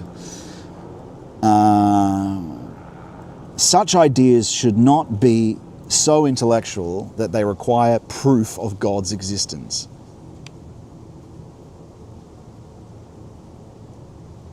They must be ideas which still have something of imagination, which he means there. Yes, because deeper in the unconscious there's impelling force. Concepts become full of will and feeling when you get out of the fake dead concepts we experience in modernity, which are just subjective. We're talking about something that's real, it's filled with God's, or granted God's, energy. When the saints are talking about something, when they articulate something, if you become sensitive to it, the Bible, it's reaching you towards something that is full of primordial truth, and the truth has feeling and will with it, and divine versions of these things. And those things require no logical, they make sense of course, but they have a higher certainty than rationality can grant you. They carry truth, they carry certainty. The Bible leads you to things that carry certainty. He is certainty. He is truth. And he can reveal himself.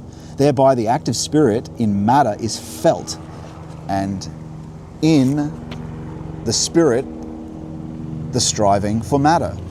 Behind ideas of this kind are Michael's cosmic forces. And the reason why he says that is because, according to him, probably right, that Michael's mission at that time, in that 19th century, 100 years ago, was to try reunite spirit with matter, or bankrupt dead intellect with a possibility of the living spirit. Just consider how much faltered for the human soul during that time. How much of what was related to its most inner and holiest experience faltered. Personalities such as Huss, Wycliffe and others appeared, in whom the consciousness soul shone brightest, which means this dying, emergent, modern soul, whose soul constitution strongly united them with the Michael forces, something which would happen to others centuries later. They asserted the consciousness soul's right to vibrantly grasp the religious mysteries. I guess he's talking about cosmic thought then. Because I would have said that consciousness soul would have disconnected them from it. Well, I guess it's just like hyper-intellectual. They desire to grasp them intellectually in this consciousness soul. They felt intellectually, which arose together with the consciousness soul. That's kind of what I was thinking about there. Must be capable of including in its ideas what was achieved through imagination in older times. Ah, okay, all right. Yeah, so in earlier times it experienced imagistically, which is a deeper level of the unconscious, which you only really see in dreams. But if you stare into the dark long enough, you'll see stuff from that unconscious. That imagistic.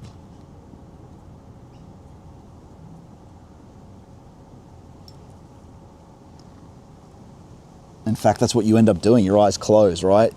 And with the Lord's help, it's dissolved. That original thing you're born into, that imagistic unconscious, is made up of coins of half-truths. That those coins of that imagistic unconscious are transferred for realities that are granted by Christ.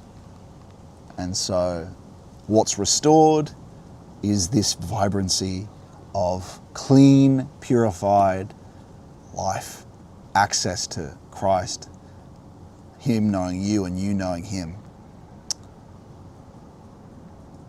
him loving you and you loving him directly, and being able to ask for things and he grants them when they're related to the Spirit.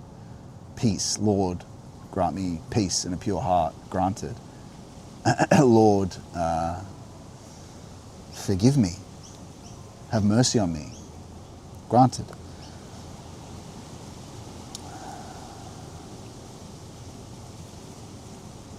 On the other hand, the human soul's old traditional attitude had lost all its inner strength in the widest circles, which is historically called abuses of religious life, with which the greatest Reformation councils occupied themselves at the time of the beginning of the consciousness soul's activities at the start of modernity. It is all related to the lives of those who did not yet feel the consciousness soul within them, but could no longer find something which would give them inner strength and certainty in this feeling soul, this sentient soul. One can truly say that such historical human experiences as came about in the councils of Constance and Basil illustrate the streaming down of intellectuality into humanity from the spirit world above and below the earthly region with a no longer suitable sentient soul or feeling soul, heart soul. In between, the Michael forces oscillated, looking back at their previous connection to divine spirituality and downward at humanity, which also had that connection, but which now had to move to a sphere in which Michael would have to help spiritually, although he was not yet able to inwardly unite with that sphere. In Michael's efforts, which are necessary in cosmic evolution, but which nevertheless are at first a disturbance of the equilibrium in the cosmos, is also the reason for what humanity experienced at the time in regard to the holiest truths. One looks deeply into the characteristics of that age by studying Cardinal Nicholas Corsanus. See reference to him in my book, Mysticism and Modern Thought. His personality is like a signpost of the times. He wanted to enforce viewpoints which would not combat the physical world's evils with fanatical tendencies, but with common sense, to get the train of thought back on track. His actions at the Council of Basel and in his church parish are evidence of this. Nicholas tended completely toward the evolutionary transition to the consciousness soul, and on the other hand, he revealed viewpoints which indicate the forces of Michael in shining armor. He included the good old ideas, those which lead human minds towards the development of capacities for the perception of intelligences in the cosmos, which Michael still directed, when Michael still directed the universal intellectuality.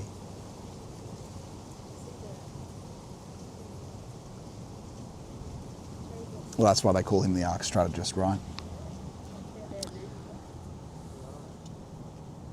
The learned ignorance of which he spoke refers to what is beyond understanding through sense perception, that thinking beyond intellectuality, common knowledge leads into a region where, unknowingly, the spiritual is grasped in living vision.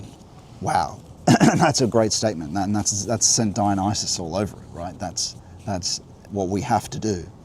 The learned ignorance of which he spoke refers, I'm repeating this, refers to what is beyond understanding through sense perception, or the content that's granted to memory of sense perception, that thinking beyond intellectuality, common knowledge, leads into a region where unknowingly the spiritual is grasped in living vision, and more primordially as movement and touch, because vision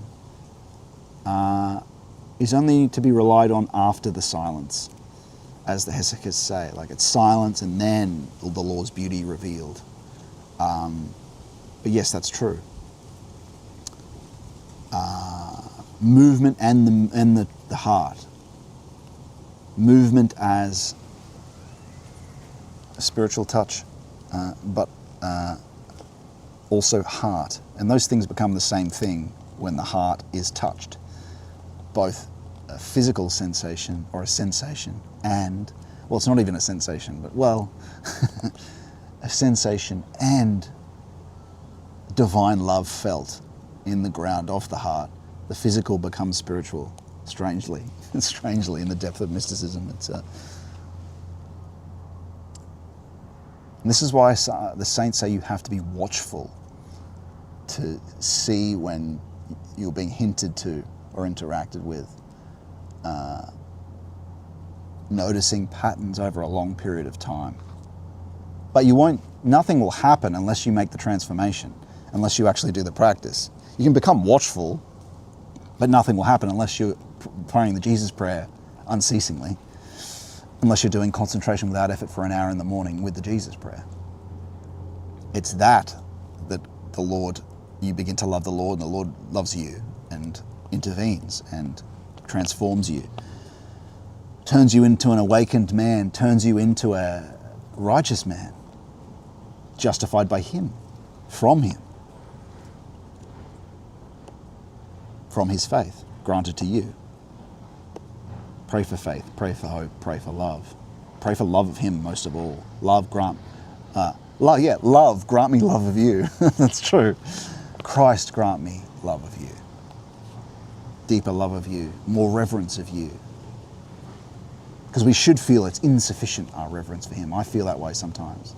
Because the devil also tries to blaspheme while you're praying sometimes, or tries to interfere. And so, yeah. But the Lord knows. You don't never be disturbed by that. The Lord knows it's not you. Anyway. Where are we? 2:27.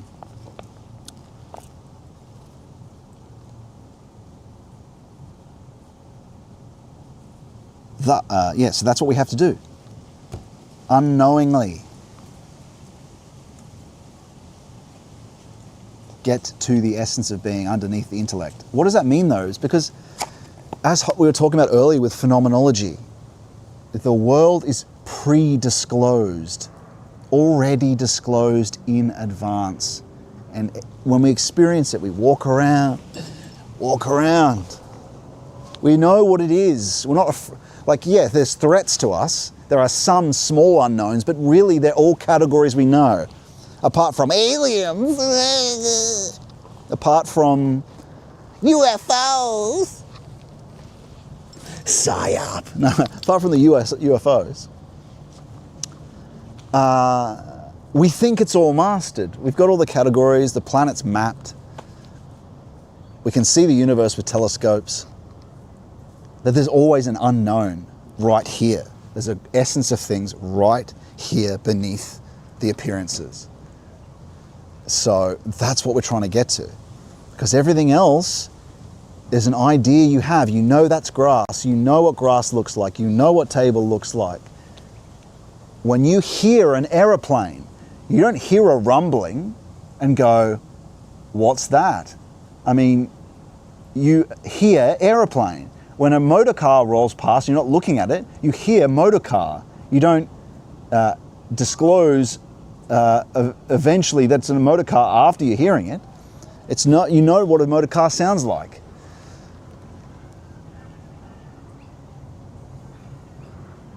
Pre-disclosed in advance. And that is a very self-reinforcing thing. When so many things and the essence of all this stuff is unknown.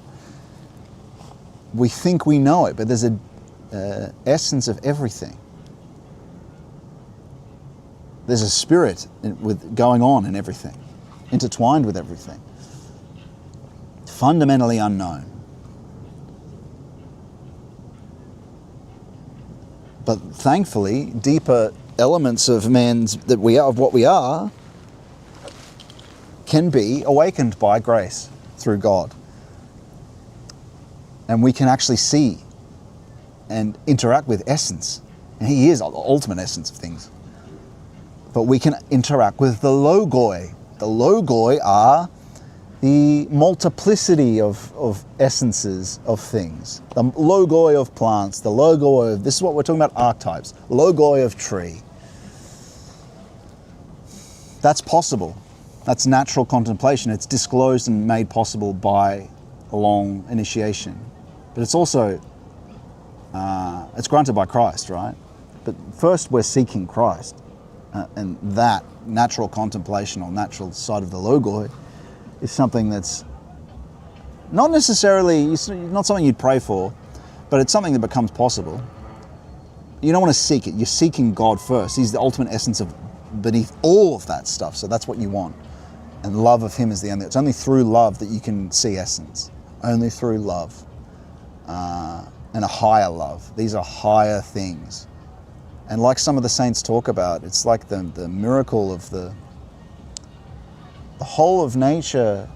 And I've felt and seen this in glimmers in the depth of contemplation in terms of the love and the master's heart I have experienced, but also his loving new, it's the new revitalization of his spiritual light reflecting through every sense, experience, where you are in the blandest everydayness of places, completely renewed and full of his life and a rich, beyond temporal, eternal new, eternal day, resurrected in every encountered thing. The saints describe the same thing. There's a nectar in every observation. It's higher when it's just you closer to him, but when he's with you in that close union way and something is experienced, that's like part of the day path, right? When your eyes are, when you experience something again and you have a touch of that, it's incredibly resurrected. And the everydayness of the dead magic, the low magic agent of Satan who makes things dead to us is completely overcome and resurrected. And the Logos' light, the enfolded, because the devil is connected with enfoldment. Christ and the Spirit is about radiation. The sun is a good metaphor for Christ. A planet is a good metaphor for enfoldment or the devil's enfoldment. Of course, even with a planet or whatnot, enfoldment is a tendency to separate oneself from everything else, isolation. Will to Power seeks that too. Power over everything, isolation from. Power over everything on its own, without a cooperative principle, it seeks power over everything and isolation. And what's another metaphor for that? The serpent closing its tail, chewing its tail. It's, you will be as gods without God. It's seeking enfoldment. But on its own, it leads to a inviolability, like the dinosaurs, right? This will to power on its own. The only thing that saves us is the cooperative instinct, or the guidance from the interventions from the Lord, of what's saved. If it's the guidance of the push of Satan alone, it ends up inviolable. And so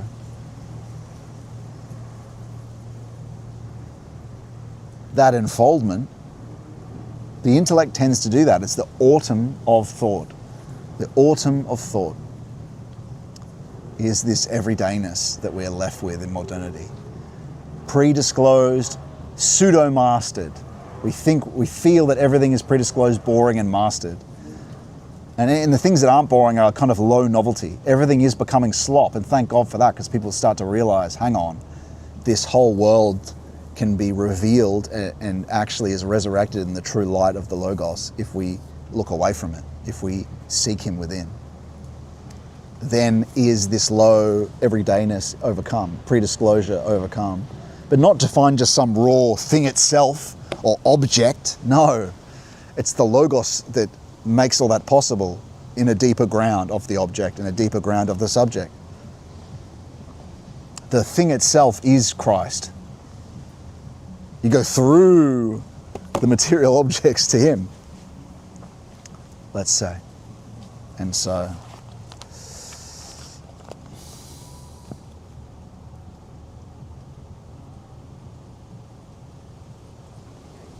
thus Nicholas is a person who, feeling the disturbance of cosmic equilibrium through Michael in his own soul, intuitively wanted everything possible to orient this disturbance towards the healing of humanity.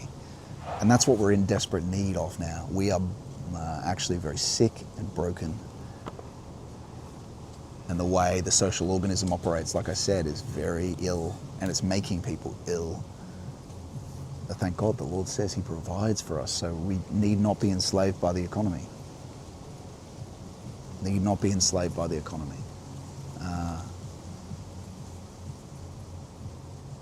It will test you though. So something else hid between these events. Individual personalities who understood the meaning of the Michael forces in the universe wished to prepare their own souls to be able to consciously gain access to the spiritual region bordering the earthly region, where Michael was working for the benefit of humanity. They sought justification for this spiritual undertaking by acting in their professions and otherwise in such a way that they would not be distinguishable from others, thereby that they carried out their earthly duties in such a loving way that they were able to freely devote their inner selves to their mentioned spiritual task. It's like Jacob Boehm. He was just a shoemaker, right? What they did in this respect were the things for which they came together in secret. From the standpoint of what happened physically, the world was at first apparently untouched by this spiritual striving. Nevertheless, it was necessary in order to connect souls to the Michael world. They were not secret societies in any negative sense, not seekers for what is hidden because it shuns the light of day. Rather, they were associations of people who were convinced that their members were conscious of Michael's mission. I think he's talking about Rosicrucianism, maybe. Rosicrucians. Therefore, they did not speak of their work in front of those who would only disturb their tasks due to lack of understanding. These tasks consisted at first of working in the spiritual streams which did not move in earthly life, but in the neighbouring spiritual world, however, sent its spiritual impulses into earthly life. So I guess you could say what he's saying there is deeper levels of the unconscious. The thing is, you can't work with emanation. You could possibly, I think that's said to be possible, is that saints can send impulses, not only speak to have the Spirit also come alongside it, but can send love and impulses to help people. So there's some truth in that, I think. But in neighbouring spirit world, however, sent its spiritual impulses into earthly life. It was a matter of the spiritual activity of people who stood in the physical world but cooperated with beings of the spirit world.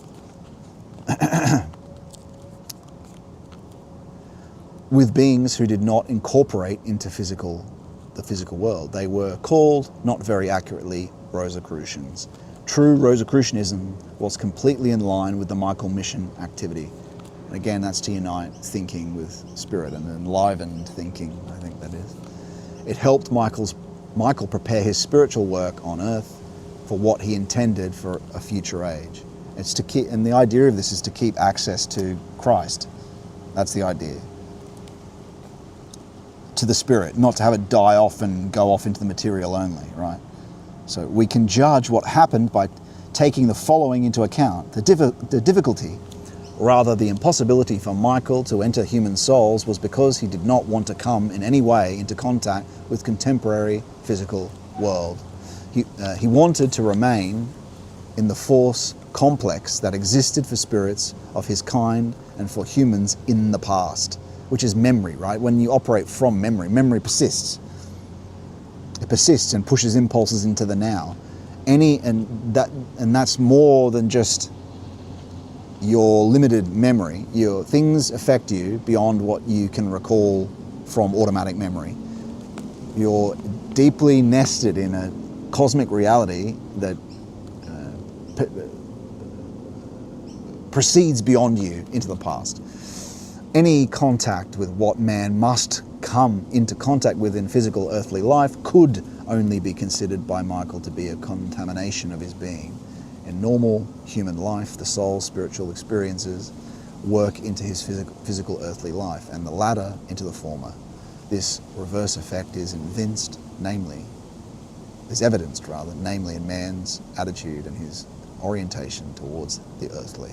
Such intertwining effect is the rule, although not always, especially for people in public life.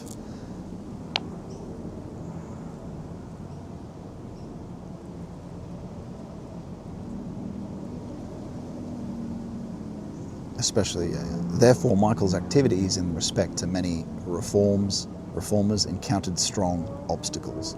The Rosicrucians overcame these difficulties in keeping their normal lives with their earthly duties totally apart from their work with Michael. When he, with his impulses, encountered what a Rosicrucian had prepared for him in his soul, he found himself in no way exposed to the danger of earthly contact, because what united the Rosicrucian with Michael was kept safely apart by the Rosicrucian state of soul. This true Rosicrucian resolve forged the path to be found on earth for Michael's coming mission. And that's the end. That's 1 year before his death, I think. Christina's death. He's got some guidelines connected to this. Further guidelines for the Anthroposophical Society with reference to the preceding two contemplations about hindrance and furtherance of Michael forces at the dawn of this modern age, this consciousness soul age. At the beginning of the consciousness soul age, the emancipated intellectuality in man wanted to occupy itself with truths of religion and ritual. Human soul life experienced uncertainty, a faltering thereby. An attempt was made to prove logically what was previously experienced by the soul. The content of ritual, which must be grasped in imaginations, was to be grasped through logical conclusions, even be conducted according to them. And that's true of the liturgy, is that we've got to encounter it. And it's actually concentration without effort in prayer and hesychism that leads to a deeper encounter with the liturgy, which truly is Christ's body and blood. So you do not want to be logically assessing what's happening. You want to be encountering it with deeper senses, starting with the emotive, or even just the surface emotive. But yeah, switch off that logical mind. This, 132, this is all related to the fact that Michael wanted, under all circumstances, to avoid any contact with the physical earth upon which man must walk, although he was to continue to accompany the cosmic intellectuality which he administered in the past in humanity. Thereby, through the Michael forces, a disturbance occurred in cosmic equilibrium which was necessary for the continuation of world evolution. 133. Michael's mission was made easier with certain personalities. The true Rosicrucians organized their normal earthly lives in such a way that they in no way interfered with their inner soul lives. Okay, so I guess it's getting the will to power of modern age out of the soul life. They could therefore develop forces internally through which they could cooperate with Michael spiritually without him running the danger of being enmeshed in these earthly sort of will to power events, which would have been out of the question for him. And that's the end of that segment / chapter. We'll continue it next week. Oh, look, it's as if I've read that before. I don't think I have, though. Have I? Nah, I don't think I have. Maybe I have. Oh, shit, I think I had read that before. Sorry. No, but I don't even remember reading it myself. Yeah. Maybe I have read it before. Whoops.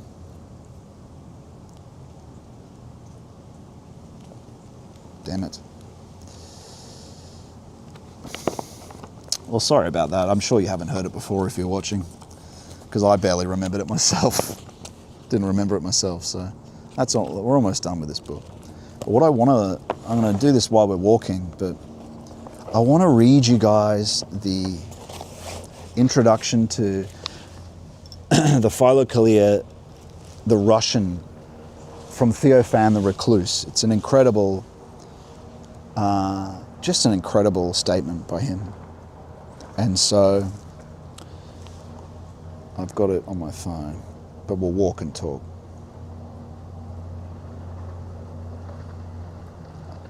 War in Heaven says, I am often saddened by how bleak and undivine modern life is compared to what it seemed to be in the past. Yes, but you can get there, my friend.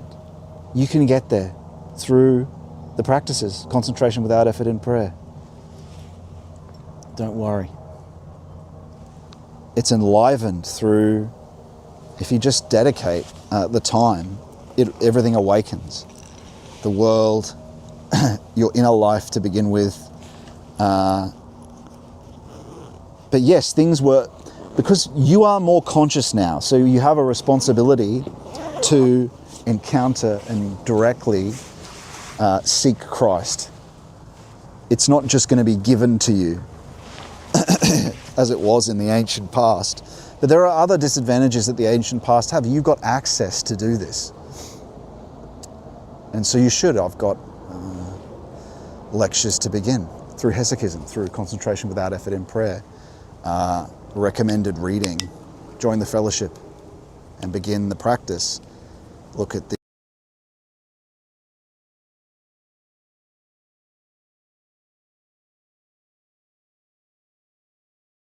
one is called concentration without effort in prayer. That's how it all begins, and pretty much the Jesus prayer is how it's brought about. But look,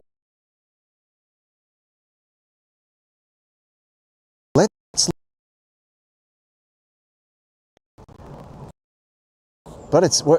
there. We've never had more access if we're willing to turn within. We've never had more possibility and time and availability, especially if you're middle class, right? You just got to be willing to walk away from the will to power and your temporal desires. You've got to be willing. And so, like, because I want a wife, I want a husband, this and that. You got to put Christ first. Plus, if you could be led to a providential wife, providential husband, and that would be, and that's like monasticism scares people, but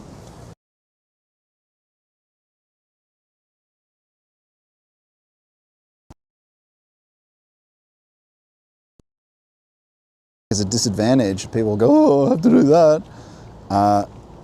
Well, look, you can try, this can be done in the city, it can be done in marriage, that's true, it can be done. But, you'll find it harder because you're dealing with another person. The devil tries to work through that person and use that person against you and stop you from doing your hourly concentration without effort in prayer in the morning. But let's read this introduction by Theophan the Recluse. Based on what you were saying, right? So I'll just bring it up here in our photos.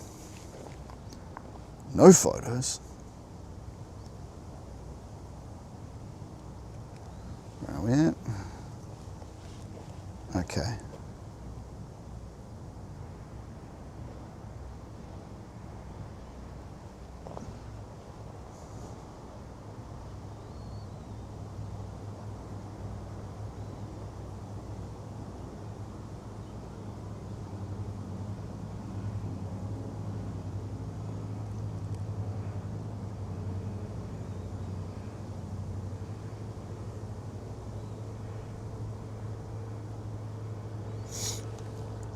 Oh, this might be a bit harder than I thought. Hang on.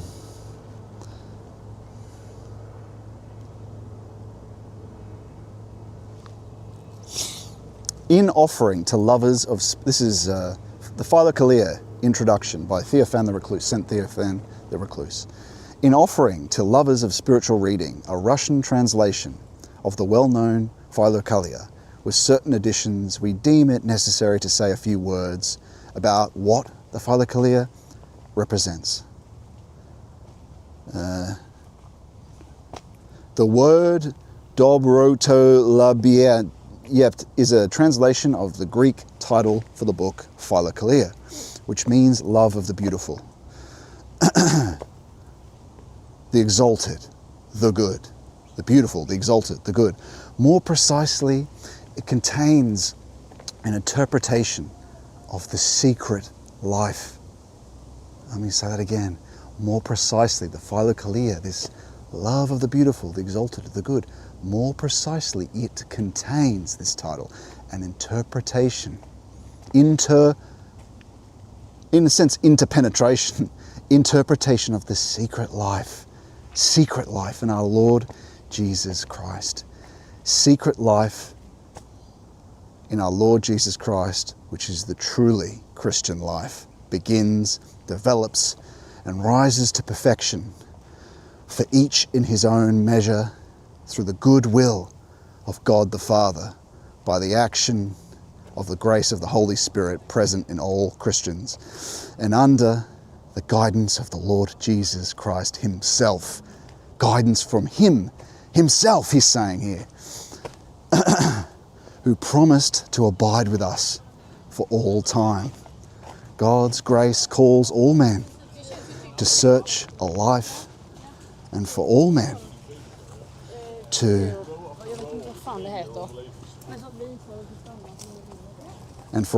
it is not only possible but obligatory. It's not only possible but obligatory, he's saying. For God's grace calls all men to such a life, and for all men it is not only possible but obligatory. Saying that again.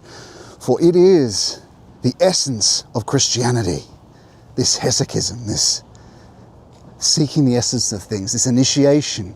It's the essence of Christianity. It's not enough to just go, it's not enough to just pray for 15 minutes a day. It's not enough to have a family and a Christian life. No, we're called to become saints. It's the essence of Christianity, to do hesychism, to reach contemplation. I'm sorry, it's not enough. You've got to go and do more.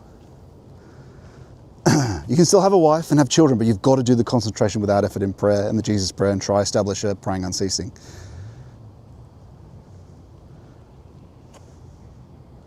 That being said, not all who are called participate therein, and not all who actually participate do so in equal measure. The chosen enter deeply into it and gradually climb high by its steps.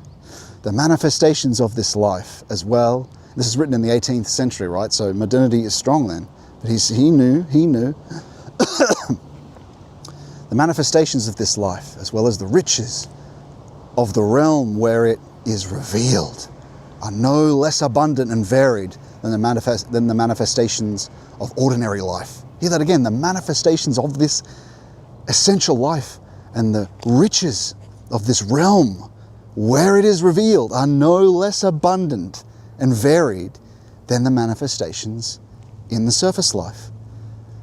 And I would say deeper and far more profound, far greater. And if it were possible clearly to understand and to depict all that takes place there, hostile attacks, temptations, struggles, victories, falls and recoveries, the birth and strengthening of various manifestations of spiritual life, degrees of general progress and the state of mind. Next page.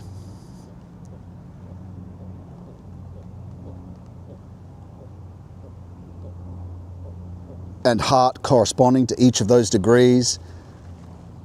Whoops.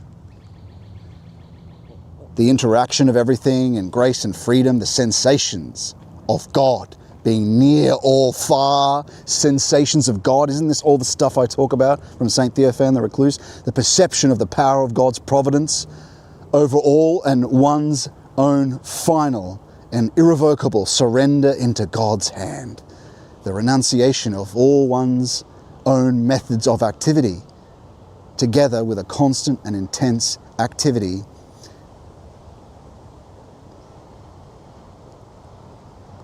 You're renouncing your own will to power, to his will and activity. You see what he's saying there? This is someone who knows. You know when I talk about grace and the breath? Renouncing your own activity for his activity. If all this we repeat and many other things represents an integral part of the true life in the Lord could be clearly and plainly described, it would give a picture as attractive as it is instructive. A picture that like a journey around the world, a picture like a journey around the world. Travelers write accounts of all they see worth noting on their journey. So did the chosen of God, who had explored in various directions all the paths of spiritual life. Write notes, so did they too write notes of all they met with and experienced in their arduous journeying. But the purpose and meaning of these notes is different. Those who have no possibility of travelling may form, without moving from where they are, a fairly accurate idea of foreign lands through reading the travel notes of other wayfarers. Because the mode of life of all creatures is more or less similar in all countries. It is quite different in spiritual life. Only those can understand such notes as are following the path of that kind of unknown science, or that kind of life, rather. Oh, unknown science, yeah. Can understand that kind of unknown science.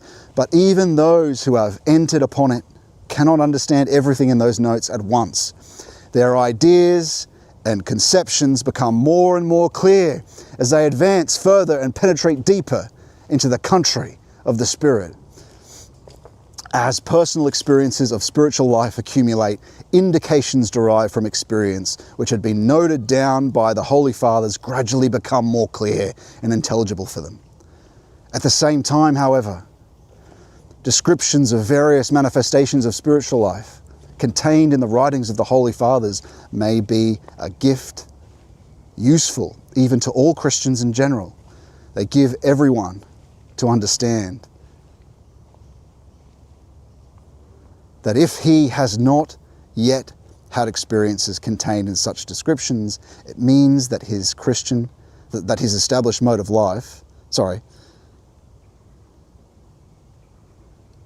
it means that his established mode of life, though capable of being reconciled with Christian conscience, is not the final perfection, above which there is nothing to wish for, and beyond which there is nowhere to go.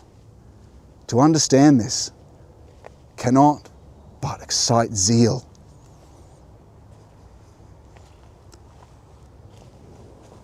Next page. Oops.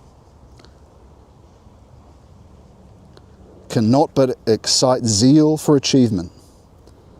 Whoops. This is great so far, isn't it, right? Let me just finish it. Zeal for achievement.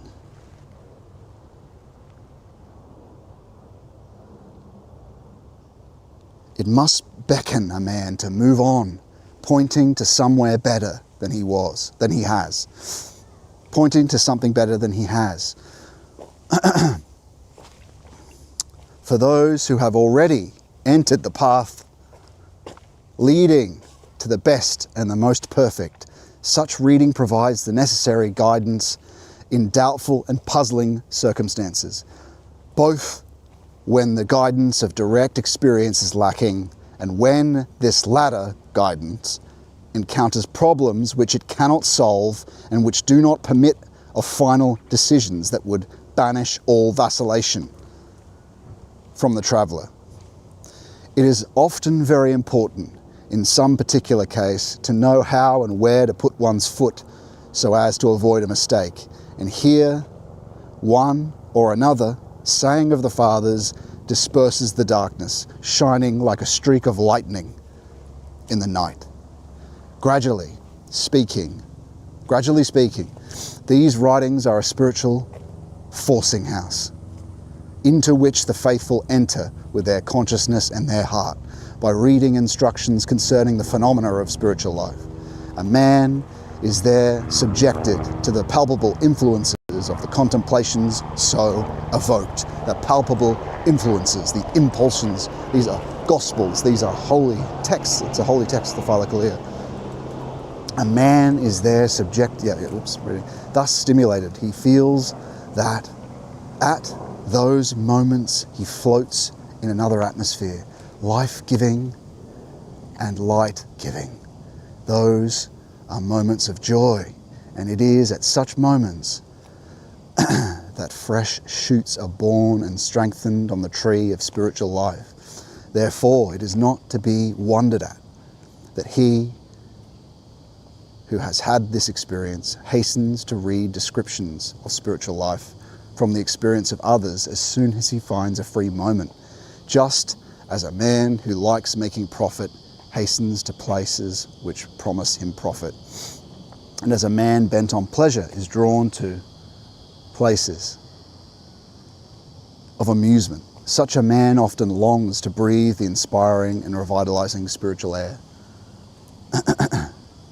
And yet, it is not idle curiosity. No, it is a matter of essential necessity for the progress and welfare of our spirit.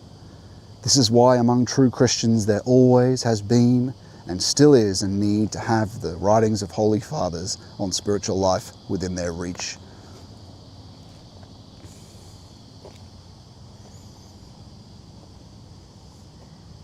But just as this craving is praiseworthy, so also its satisfaction is obligatory for those who have such duty and the means of satisfying it. This craving can be satisfied, has been satisfied in the past by editions of those writings in full, as for example of Saint Macarius, St. Isaac, St. Seraphim of the Syrians, St. John of the Ladder, and many others, and no less by collections. Next page.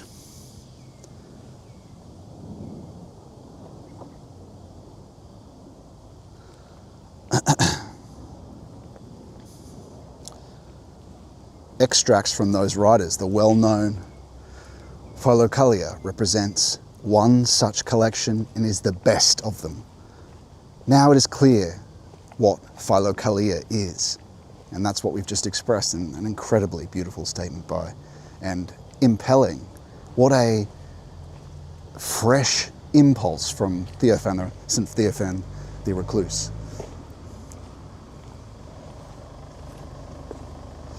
Now it's clear what Philokalia is. It gives us the teachings and the salient points of sacred sobriety, that is, both complete discourses and short sayings concerning the inner spiritual life, with all the manifestations and activities accompanying it. This book has been composed to satisfy the spiritual need of men striving towards spiritual achievement. Those who read it know what treasures of spiritual wisdom are contained in the Philokalia. They read and they rejoice. And it's true, man. It is true. I've read and I have rejoiced in its confirmation of my own experience, and its true guidance and safety, its impulsion of courage and its impulsion of care, to be careful. Those who read it know what treasures, like I said. They read and they rejoice by rejoicing, but rejoicing and receiving instruction from this reading. They cannot all the same hide their regret that many things in the book remain incomprehensible, not owing to the high level and depth of contents, but simply owing to obsolete translation. This fact makes the need for a new translation self-evident. This need was realized long ago and was partly met by translations published in the Christian Reading from the very first years of its publication. And these are sort of details that aren't that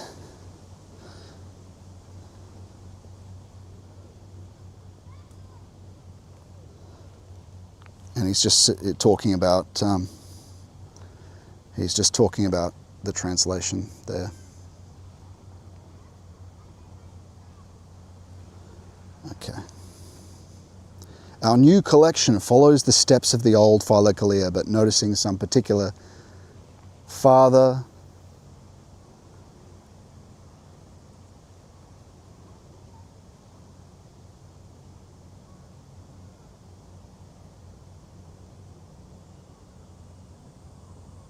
We accompany our collection of writings with a sincere wish that the lovers of spiritual reading should find in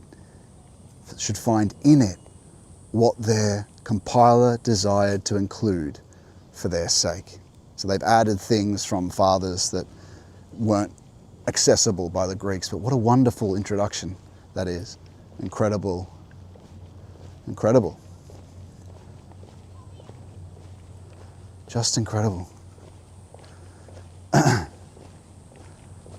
And so I hope that inspires you to go to my Substack and go to the reading.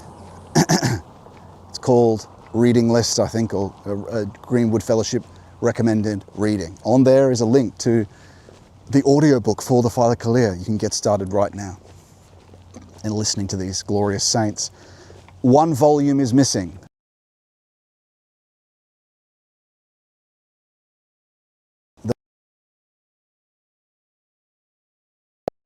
And a very important Orthodox scholar, Englishman as well. And that's incredible too. I've read the whole thing. Buy that book, volume 5, listen to the rest on audiobook. But buy volume 5 and read that too. But yeah, I think I recommend some of the saints to start with, but you can just do it while you're walking. As there's also other recommended reading there too, but incredible, no? There's also another introduction there I could read, but I might wait till we stop somewhere.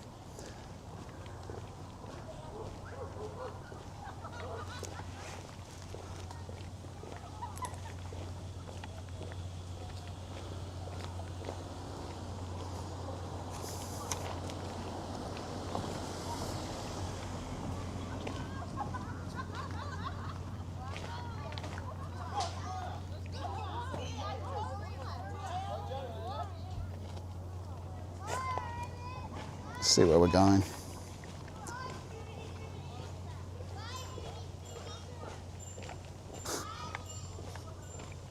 I think there's a foreshore walk down here. Oh, maybe not. I think we might have to go around. It says HMS. There's a military installation here. All right, we can walk around.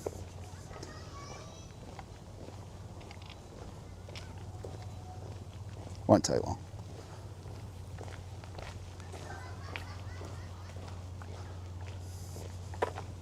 Sun's coming out, friends. Maybe I'll just check the comments quickly, because you may have commented on that reading, that incredible reading. No comments? Good.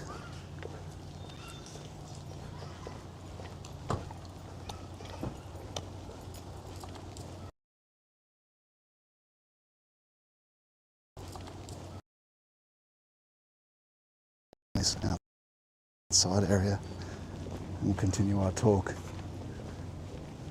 Not sure we can, but may be able to.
Let's have a look at this while we're here.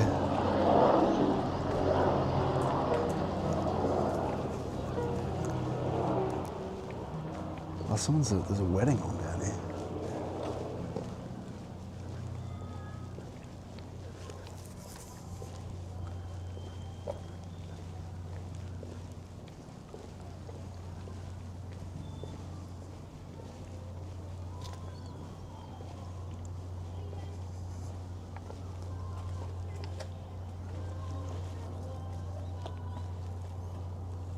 I wonder.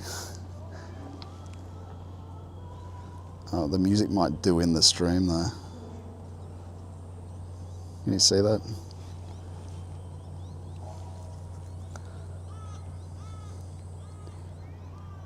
Yeah, well, it's probably just to stop the park stops, I think.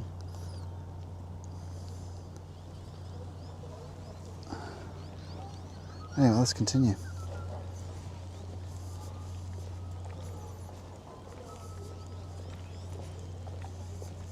I'm going to pray for a while as we walk until something comes to me. Maybe you guys might want to do the same thing as we always do, and you do the Jesus prayer in your mind. Don't, wow, that's a long way down. Influence your breath, just do it in.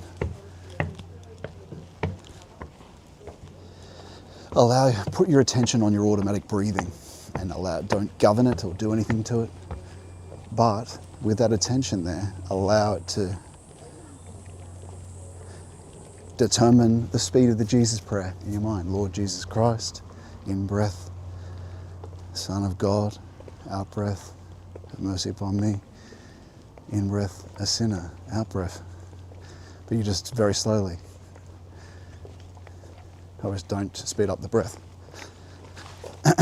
And that's a supplementary practice that goes along with the concentration without effort in prayer for an hour in the morning. And we do that just when we're walking like we're doing now. This is an important aid. Of course, these things come through grace, but it's an important aid to establishing a prayer unceasingly in the ground of the soul, in the unconscious. So, yeah. Okay, I think this is where this... Oh look, we can actually walk down here. Let's see where it goes.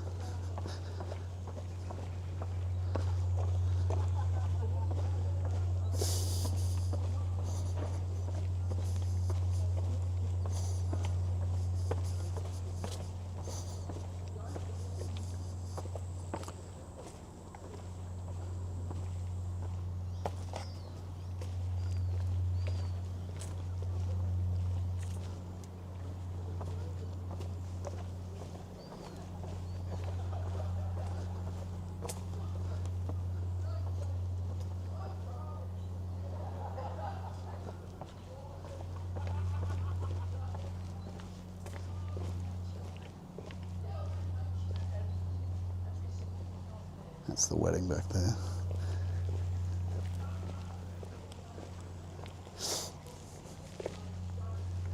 Nothing much to see. There's no religious people there. This is a celebrant.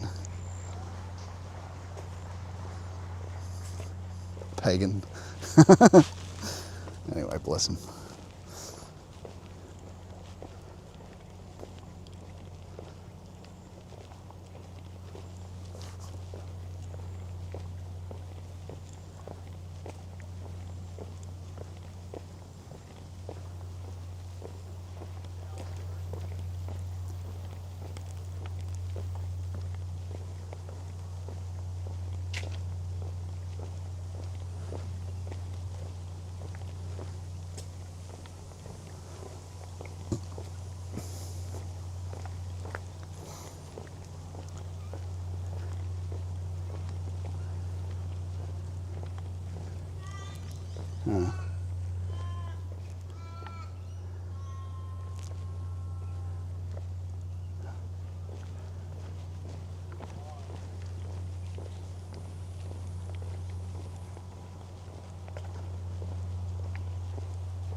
This is the Navy here, we can't go in.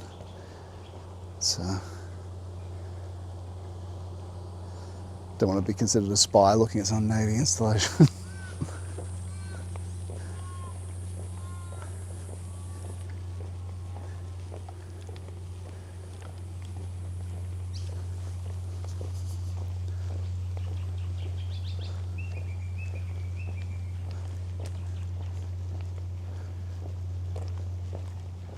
You wouldn't expect this being so close to the harbour.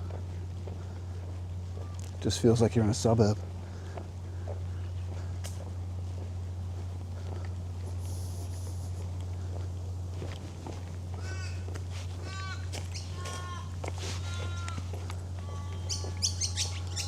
That's what we were.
And so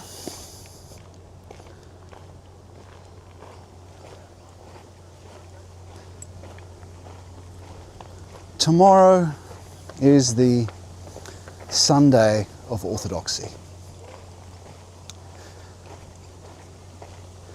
The icon of tomorrow is an icon of an icon. A bit of city there for you.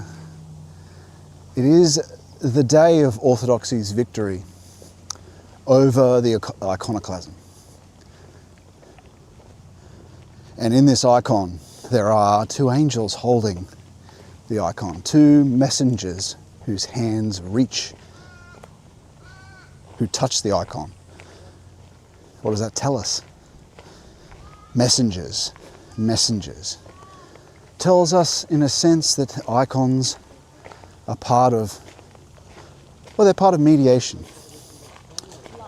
I can tell you from direct mystic experience that the icon is not only the theology of the symbolic nature of them. They are also, at the same time, like a relic.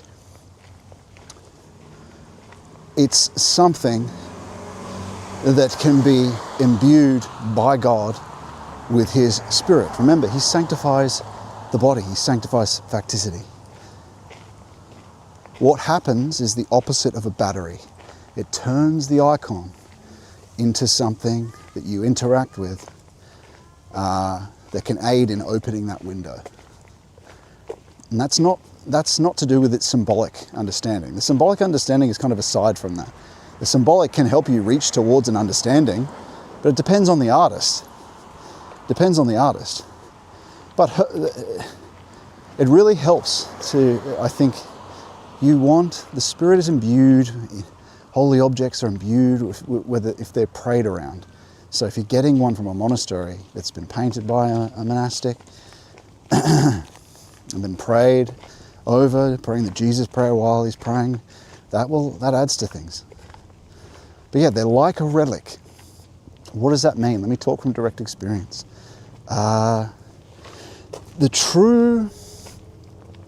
It's not that even though I say to look at the icon when you go to do your practice, yes, you begin it there. But you can do it just looking at nothing, because you're going within, Christ is within.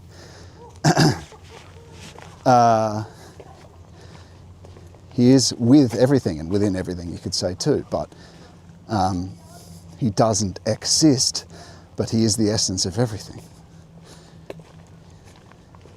He is everywhere. I mean that in a Dionysian sense. God is not. But the icon for mystic experience is a place to give your love to, so God can see. Of course, he sees everything, but I mean in the sense, well, where are you going to kiss him? Kiss your finger, yes, but to give love to, it helps to have a place to venerate. And what happens is, well, in that location of veneration, we will notice divine faculties coincide with our veneration of them. You venerate a particular saint and you have a response inwardly with divine emotiveness and and spiritual touch, spiritual movement, and in the heart, and other things you notice in watchfulness that are not mere,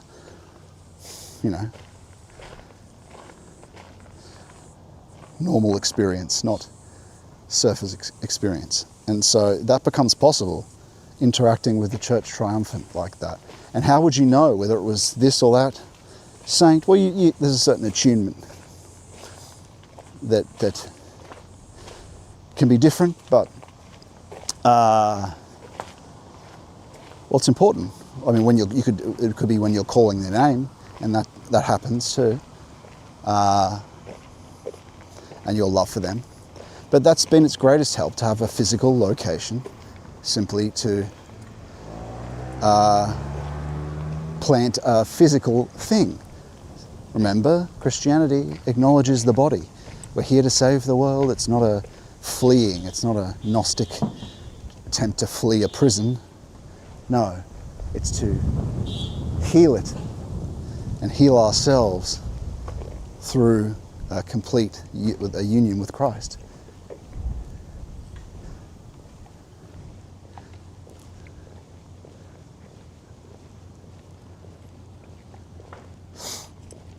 And so icons are incredibly important.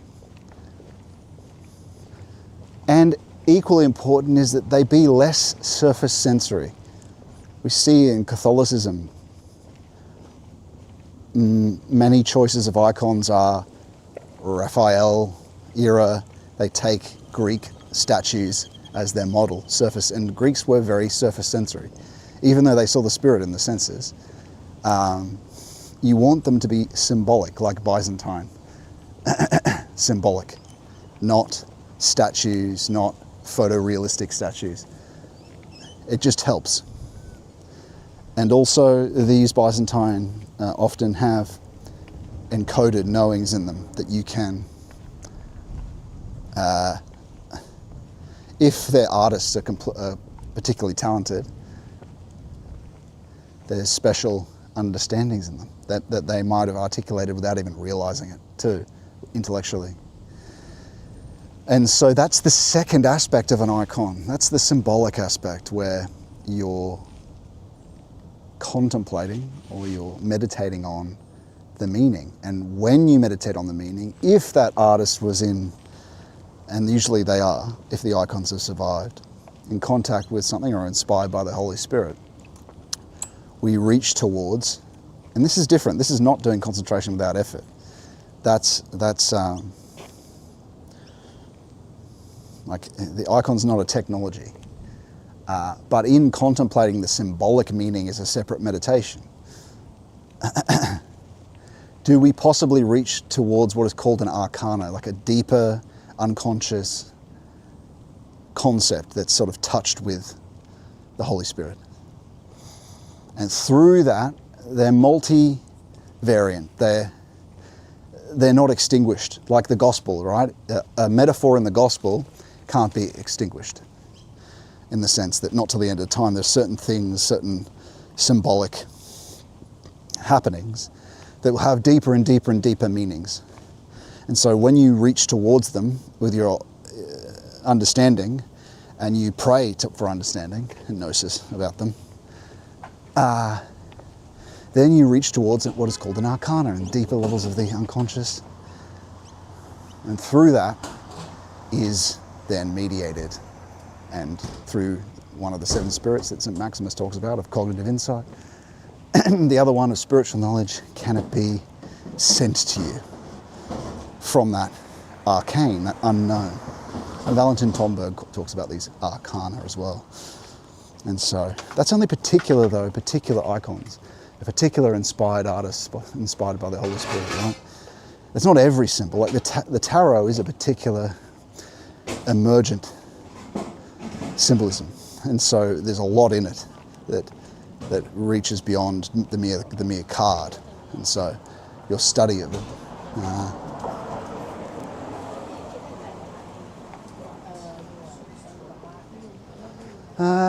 I think we'll survive. We don't need the caffeine for now. Where do we go? No, through road.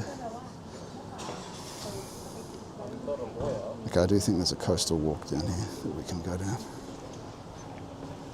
Actually, we could have walked down there before. Let's walk down those stairs then.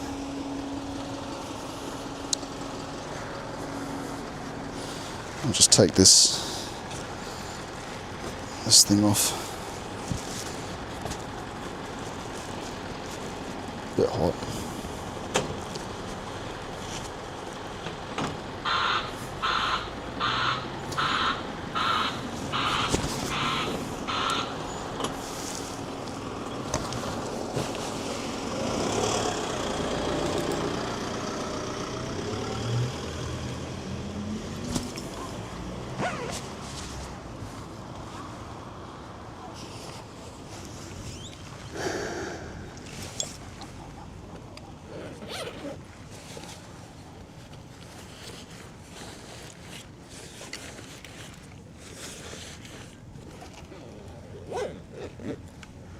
All right.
Crap.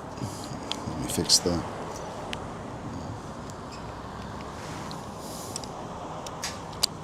Okay.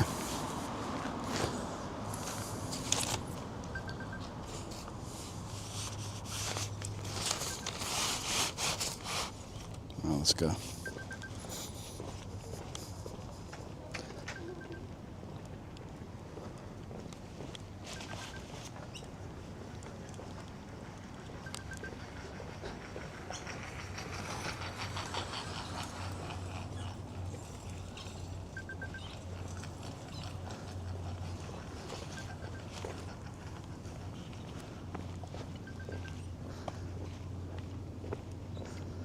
Okay.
Used to be a sugar works back in the 1900s. These historical details usually aren't that interesting.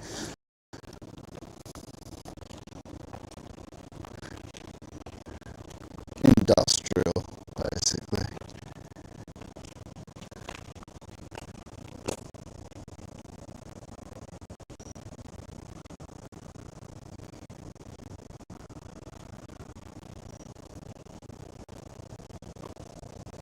And there's defense department stuff there.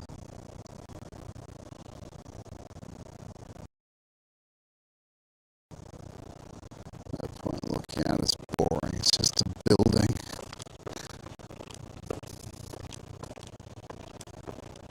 Coast Guard, Navy, whatever.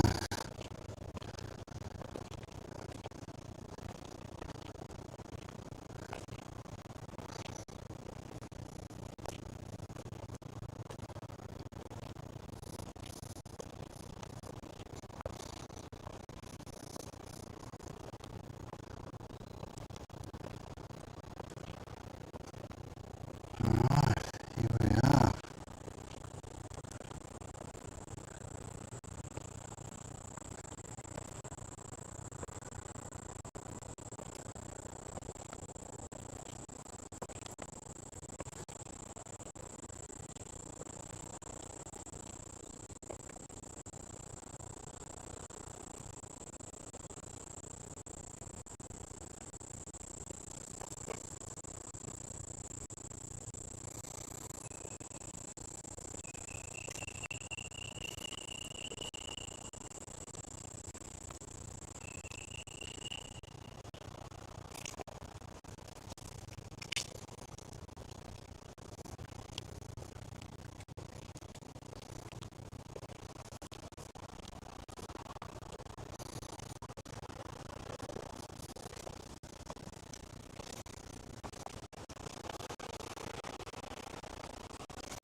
Yeah.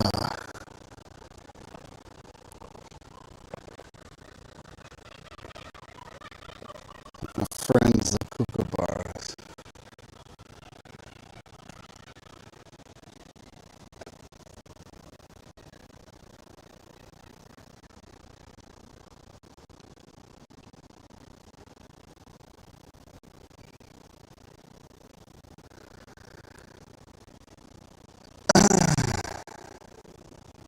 Located on the site of the former North Shore Gas Works, Oyster Cove Reserve was gazetted as public parkland in 1997. Oyster Cove was one of the former names for this bay, which has had several names including Kerosene Bay, Table Bay, Wollstonecraft Bay, Paul's Head Bay. A reference to Oyster Cove refers to the shape of the bay. You can kind of see why I don't read them. Historical, might as well, right, since I'm not saying anything else. There's a little beach.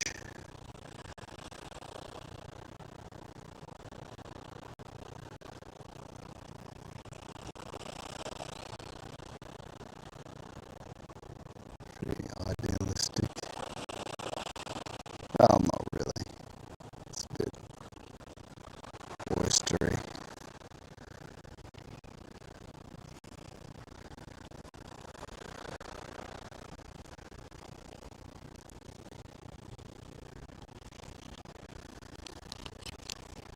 Yeah.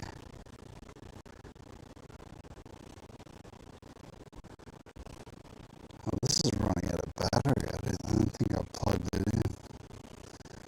I'll have to do that. Here we are.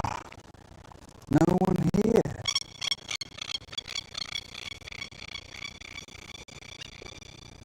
It's a Saturday, right? I guess it's just not as significant as a beach area, this North Sydney area. It's not without its beauty though.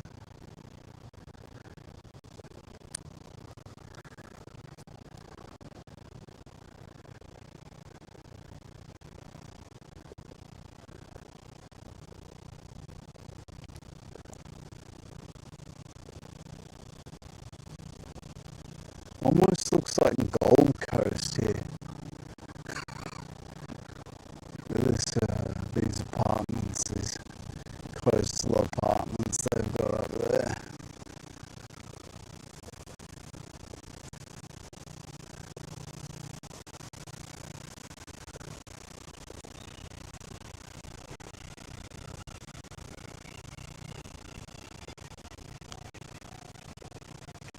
Oh wow, it's an interesting Victorian building up here. Might as well have a look at that before we continue. I've never been here before. This is new to me as well. Yeah. Let's have a look at this. Whatever this is. A venue of some kind. Now, former industrial. But gosh, look how well kept this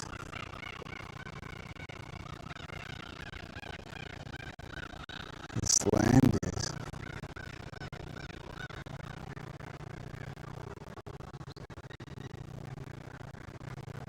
That might be, there might be no footpaths into that. I wanted to get into this nature area, but you might have to hike.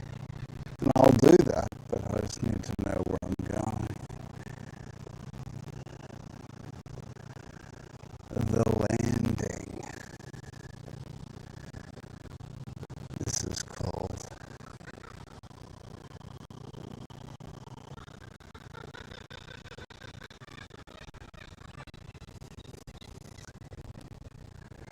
what the kookaburras, they must live here in the...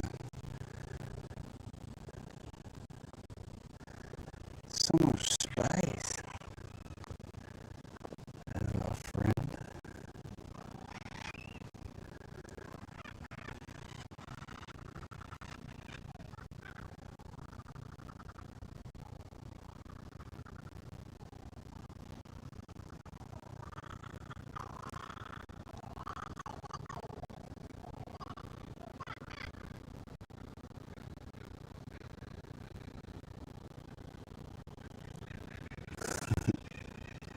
Gotta love them, right? They're laughing birds.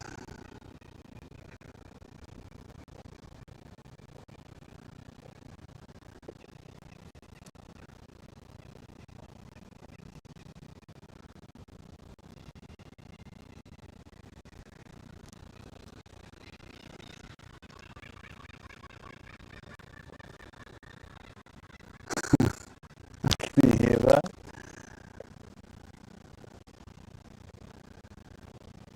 Yeah, I've never been, I don't even know what this is. The buildings are all the same. It seems like a resort, doesn't it? And just in the heart of Sydney too. What the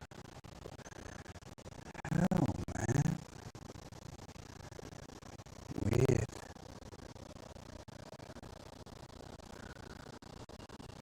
So much space too.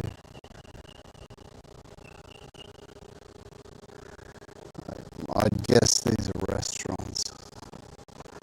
But we'll keep going. Just want to have a look.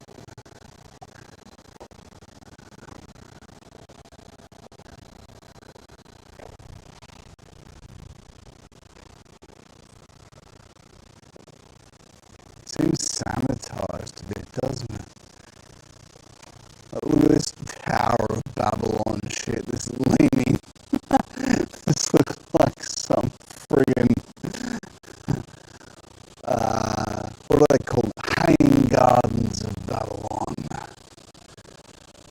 I guess that was the intention. Can you see? Hanging Gardens of Babylon. Oh, it's a gym. It's a gym. It really is a kind of resort.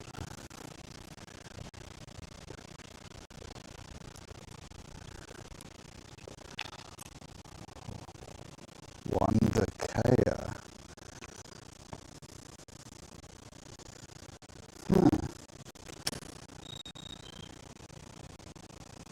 That is strange, man.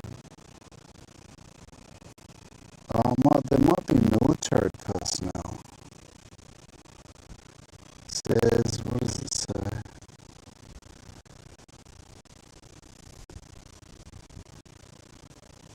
Admiral's Place, the state office. It's in the state. The landing. Maybe it is a military estate.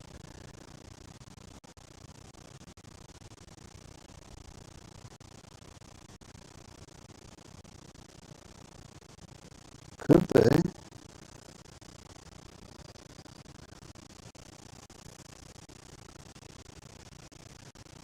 Or it's just a complex, whatever it is, it's big.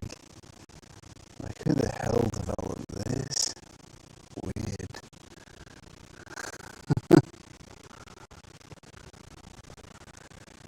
Yeah, I was sort of right about that, it being like a resort. It's a whole development. I guess they built it in 2000s or something. But it's a bit of an eyesore though. I mean, that's nice, but this stuff's a bit of a, looks like Gold Coast. That's the kind of thing you build and not here, not in so close to the inner city.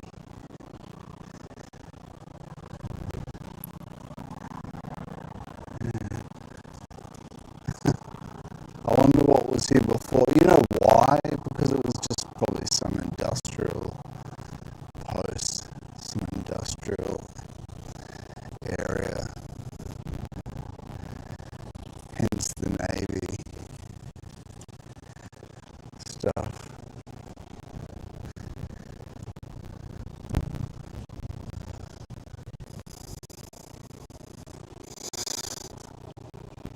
And so what are we've been talking about? I mean, the clear thing to know is that dead presencing of being can be overcome. It's overcome with Christ. The intellect, though, it kind of reinforces it. You can only make preparations with intellectual work. The phenomenology we discussed earlier, this approach to try get to the things themselves, is a preparation to begin, but it's only concentration without effort in prayer that can transform you in an essential manner in your unconscious through Christ. It's Christ that does it. We participate by doing this. And through the Jesus prayer, because these illusions are deeper down than the preparation can get you. The preparation can get you pretty far, but it can't get you all the way. Or most of the way. To dissolve. What are you dissolving? We've talked about this before. You've got valuations in your unconscious. These antipathies and sympathies for things, likes and dislikes, waves of being. That's why Henry Bergson says, with memory we are indeed dealing with a spiritual phenomena. It's beyond the intellect. Like, where is that memory? It's not in the brain. And that merely allows that access, let's say. The wider mind, the wider thought being that we are.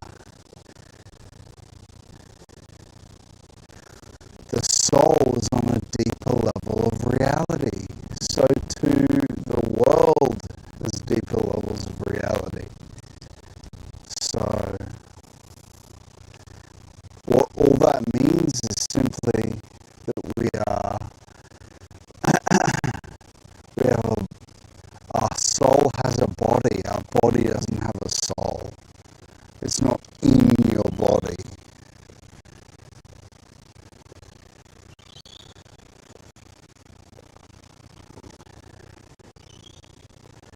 Here we are. The Dangi Reserve.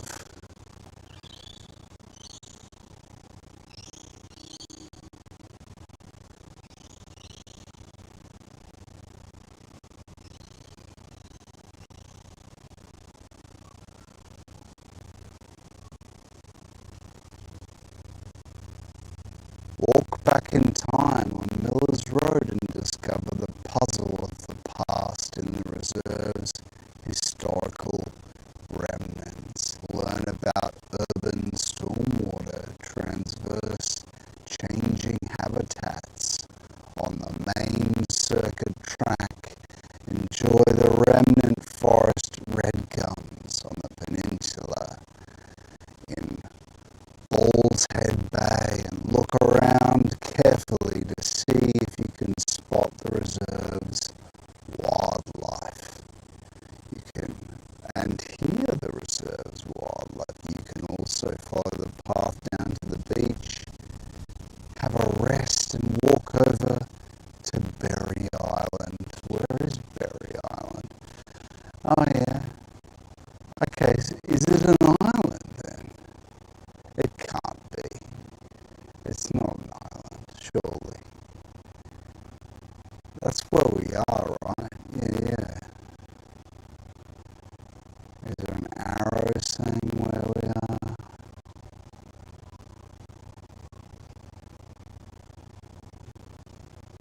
Oh, I think I know where we are. Yeah. Okay, cool. Let's continue. Let's find that Berry Island. Might be a sand thing, like a sand, because I didn't think there were any more islands up here.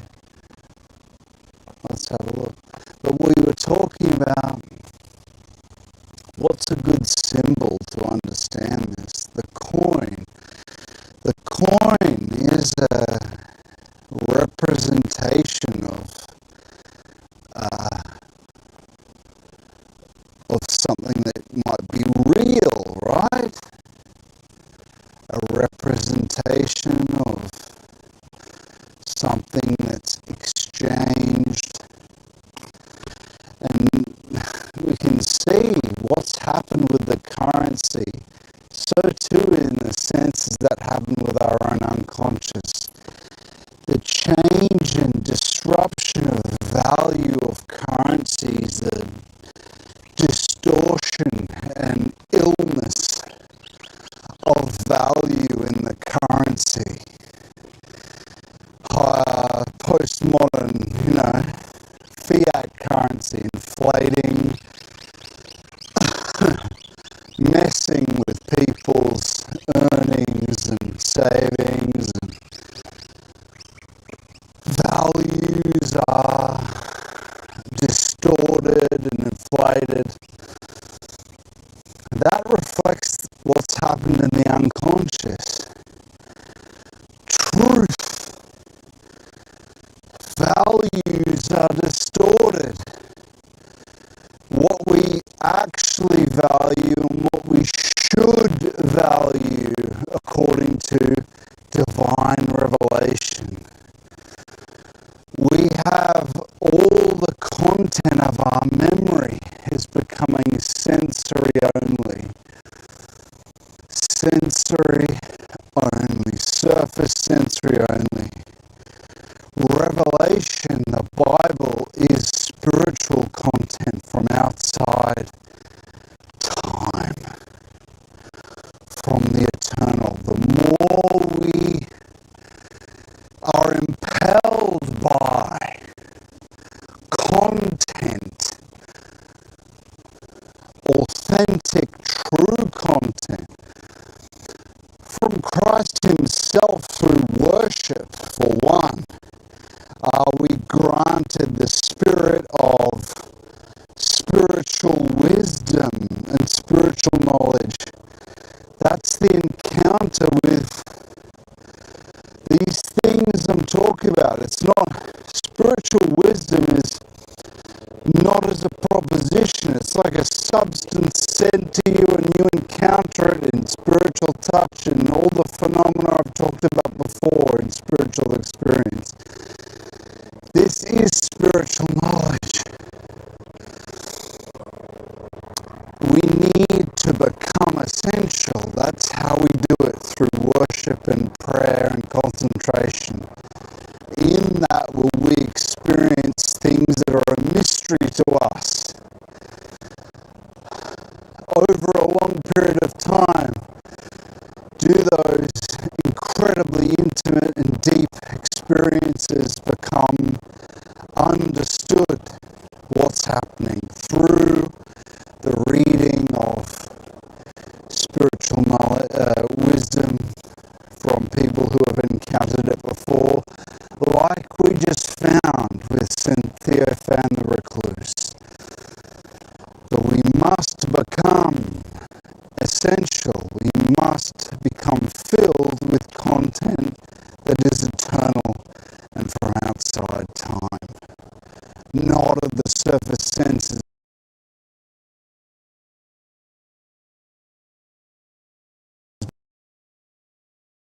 But of faculties that are deep within,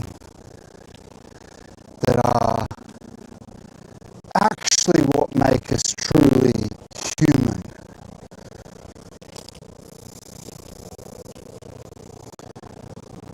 Then it becomes possible for us to interact, because we've been transformed by that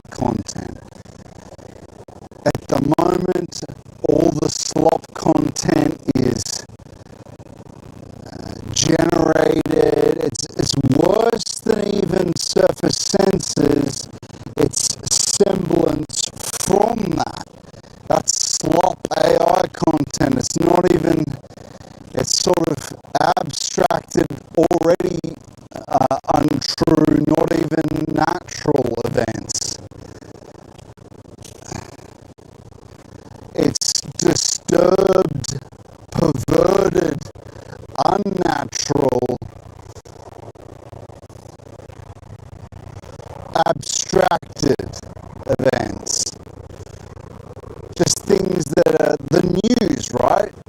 How close is that to the truth? And that's the content. It's not even connected to nature. But even nature itself is still sense content, right? We need authentic, true spiritual content that comes from the tradition, that comes from revelation, that comes from worship with Christ. The more we do this, the more we read the Philokalia, the more we will be transformed in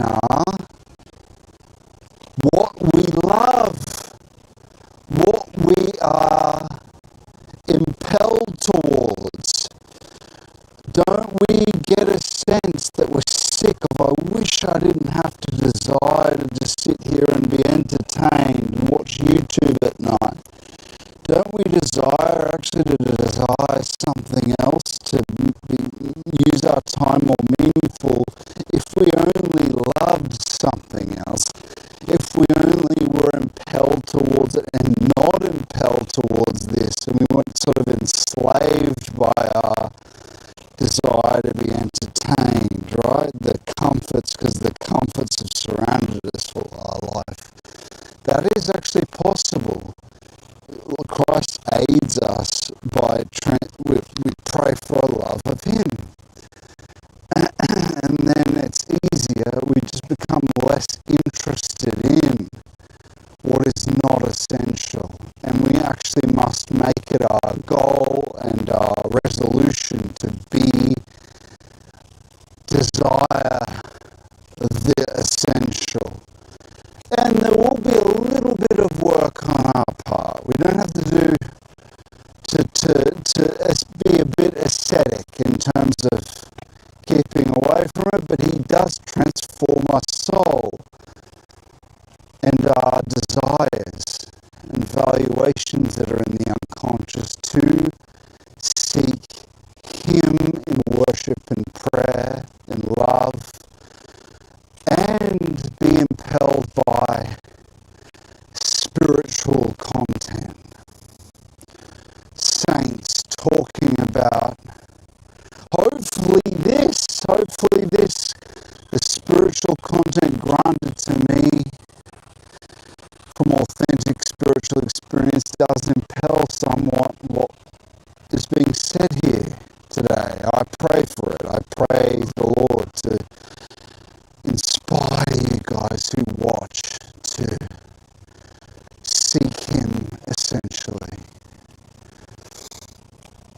in the depth of things. So it's a mix of things. It's a spiritual reading will supplement your everything.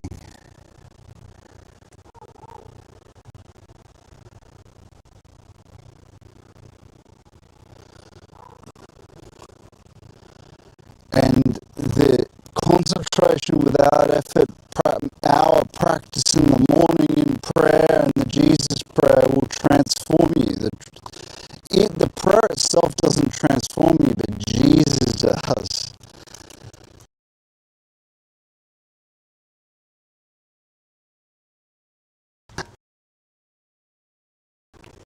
And you're dedicated, that and prove your dedication to Him by doing it. And so you've just got to get over this hump of making sure you do this practice every morning. Little by little will transform you. And so what's happening? The currency, we said. There's an issue with the value of currency and how the fiat system works. So too is it with our unconscious. We value the wrong things. We love the wrong things. We've been warped, corrupted, perverted, pornography, whatever it might be. We've been demonically possessed. And so that unconscious needs to be obliterated. And its value, what it values, what it's impelled towards, what it loves, must be transevaluated. The opposite direction of what Nietzsche sought to do, which had already happened in modernity anyway. It needs to be transvaluated to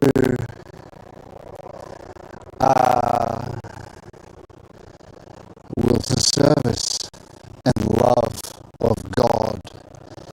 And through our love of God and through our encounter with God's love and experiencing the divine nature divine energies, let's just say, of His love and closer union with Him and feeling Him in the depths of the heart, but not as a regular emotion, as a divine emotion that enlivens all of our encounters when we touch and taste it. This nectar that is nothing like ordinary experience. I'm just expressing to you that the divine is not some emotion, and it's encountered as more true, more more true than logic, more logical than logic, let's say, or more makes more sense at a deeper level of being, at a deeper level of understanding. Because understanding is far deeper than a logical understanding. Although that's part of it. The Lord makes sense across all the encounters, let's say. And so your encounter with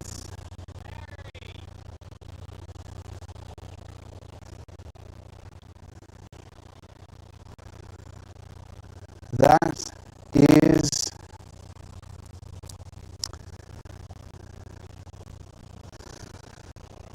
transformative and a new life.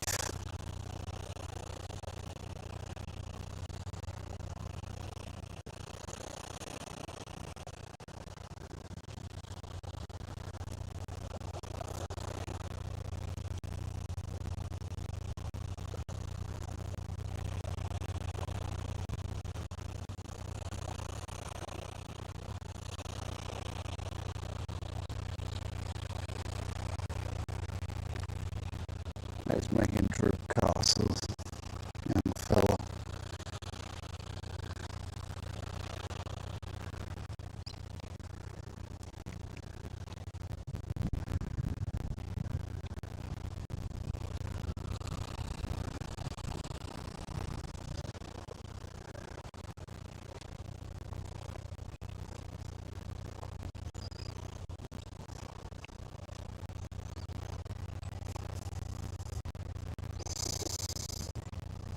Okay, is this still working?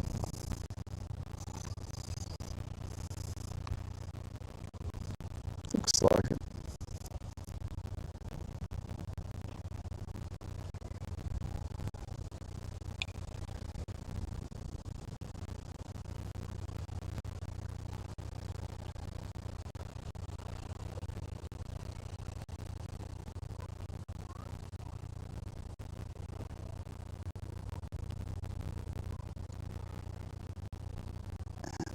Yeah, our great friend Commander Radek says, and he says the audio is distorted. I'm not sure if it's still like that, my friend. You can say it again now, but he says, just a heads up, the audio stream's a bit choppy, but then he says, this is a good stream. I've been lurking since the beginning of the stream, going through a rough moment in my life, and this stream helps me to remember what I need to be grounded in, or who I need to be grounded in, rather. Use that time as an impelling force to seek him.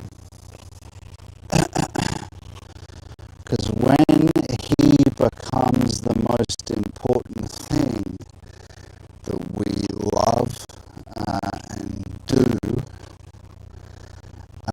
everything else falls into place, because what can help can be a reminder of we're dying, man. I'm not going to be here that much longer. I mean, 40 years is nothing. If that could happen tomorrow, we're dying. And if you do the practices and properly grounded in him, you can begin to follow divine will for what you should do, and you're not alone. Everyone else is alone in plain sight. They're surrounded by people, but they're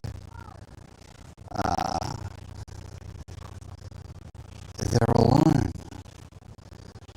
So the person that is more essential, who's an essentialist, not an existentialist, not seeking the things of the world, but seeking to love God first and then be directed by him what to do.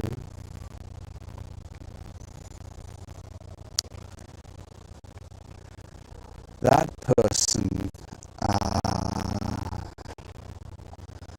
well, if their relatives pass away, if they contract an illness, well, you know God's there, and you get to encounter him. And so, like I said, we're all dying, and that's not far away. We're only visitors here, as the saints say. You want to put down roots? I saw someone post a post about putting down roots. Forget this community roots. Put down your roots in him, and he'll lead you to what you should be doing with the community. Our roots are in him, and where he's from. Yes, we're here to save the world, but our roots are in him. To drive us what to do. I guess this is why this is called an island. Perhaps water used to wash through here, just as a note. So that looks like a nice thing to do on a Saturday, right? Little picnic. It's a good idea. You got to get there in the morning to make sure no one else takes your spot there. And so, yeah, we're dying. That's a key practice of the saints, is to remind, and it doesn't become a morbid thing. Eventually, what it does is kind of transform. It transforms into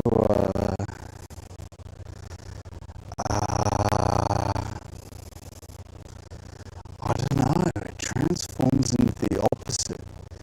It grants you life. strangely. Because you know that,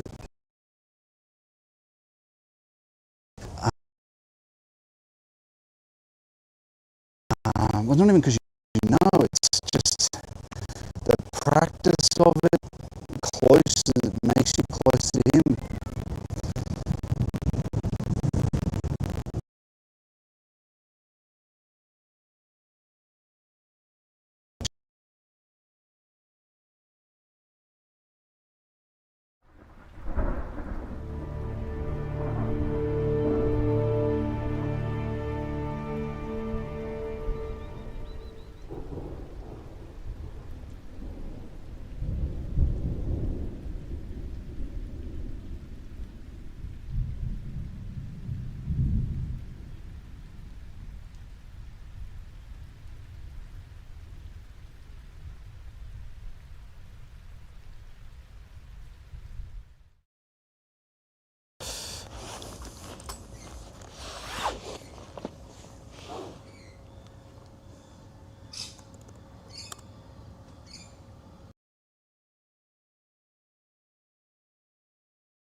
Should be working now. Working now.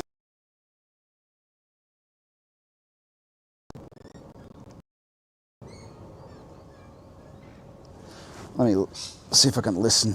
Hang on. Looking good now? What was wrong with it? You mean sounding good or looking good? Okay. Could you at least hear it before, or was it wasted everything that I was saying?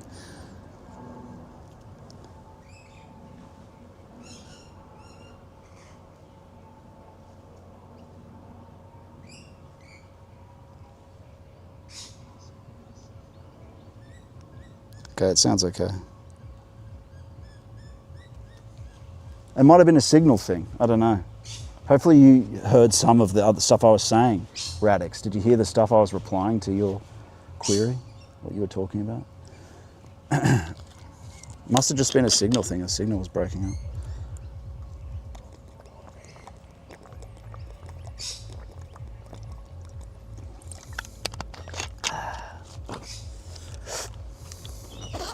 But yeah, we are content. The more you watch useless entertainment, and I know I watch 2 hours of it at night, and I'm trying to do that for the week leading up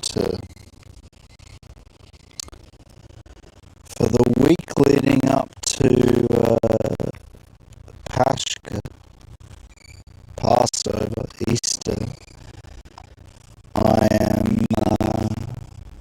I'm going to not watch any entertainment unless it's like from a saint or at night. I'm not watching anything. That's when I usually look at YouTube or something, right? And most of the time it's either something harmless or it's Christian content now. There's a lot of stuff I used to watch that I just don't anymore. Even though it seemed harmless, it wasn't. But for that last week, Holy Week, I'm just gonna pray when I get home after eating at night, after I've had my dinner. I'm just gonna pray for the 2 hours, 3 hours it is. 2 hours, maybe it's 3. Or pray and holy reading. Because usually I do all that work, my reading,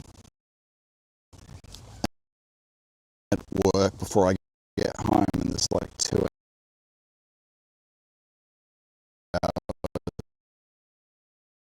hours there that I might watch YouTube or something. I'll eat and then go to sleep in that 2 hours.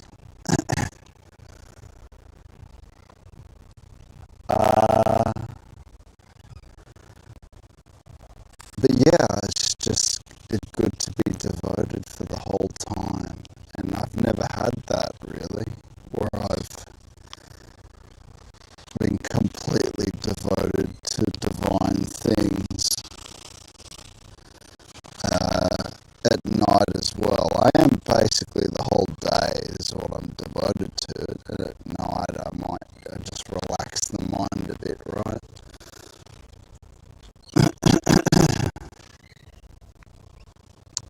But yeah, for that Holy Week, and I discerned it, and the Lord thought or sent the intuitions that that's a good idea to do that. So that's what I'm going to do as well. So, yeah. But what were we talking about? We were talking about becoming essential. We were talking about, and that's part of, because, in Rudolf Steiner's age, and going back further to the saints, of the Father Kalia in the 14th century, and further back to, all the way back to the 400s. Yeah, there was no entertainment. I guess what they would do is talk with each other, or eat together around the fire. That was their entertainment. So in a sense, they did have to make the choice to do hesychism at night and the like. But I don't imagine it's going to be something that I'm going to be doing. We'll see. I mean, I'll see it's just what is, the Lord grants the possibilities for these things. But it's what's possible. I also do need to keep abreast to a certain degree of what is being posted. As many co-content makers and that sort of thing. But the point is, again, more hesychism, silence, to find the divine silence. The divine silence is a unknowing. It's not any type of psychological silence or even Eastern spiritual silence, which is kind of a reaching of the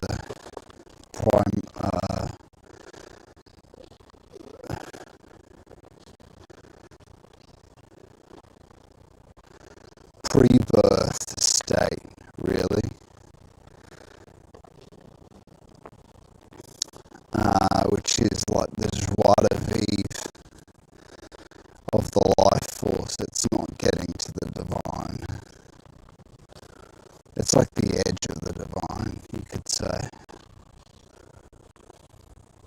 But this silence, this unknowing, this gravity, this overshadowing of the soul, this exaltation, this coming subtle awe and silence and exaltation from nowhere, and almost like a draining, unknowing approaches, because he is unknown.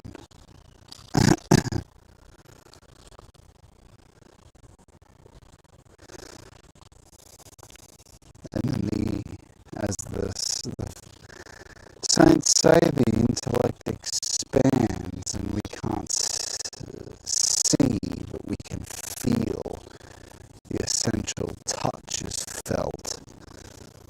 So it's only after this essential, because we can't see that, right? That's why they call it the uncreated energy in orthodoxy. But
should be working now.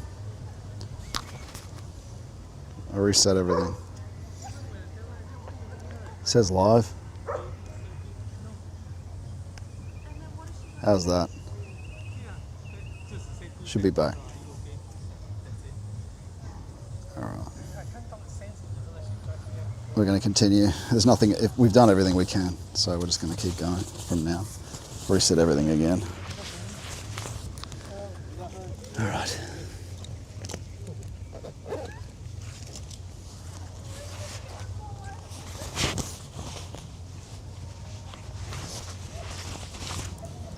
Yeah, pray for him, of course, and his repose.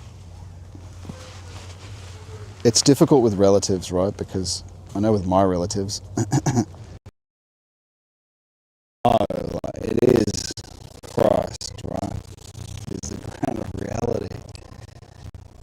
I just hope there'd be enough time. I pray for my past grandparents because they didn't put any time into worship. They were, Christian, some of them.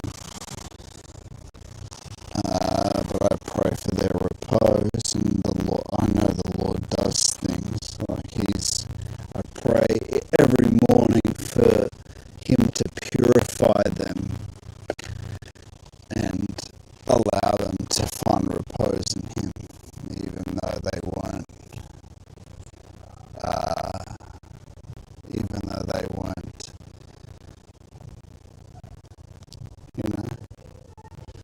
practicing.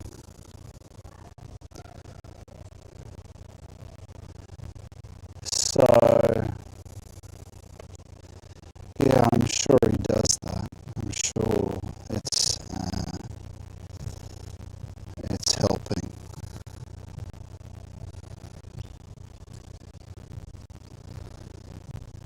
But yeah, I hope that I can, once as the fellowship develops, I think that should help some of my family perhaps to see that it's the truth. Because, there's nothing worse than a sort of boomer who, passing away, and then they've just, not that that's why it's the truth. It's the truth because it He reveals Himself as a fact of experience if you do these practices. It's not just going to church. There's a hesychism is, we all need to aspire to hesychism now, is what I'm saying. Theosis, concentration without effort in prayer, leads to it. Jesus' prayer leads to it. But, yeah, I just hope there's enough time to maybe later in life, in the next 5, 10 years, because they've probably only got about 15 left, 15, 20, maybe 10, 20. So, yeah, it's difficult.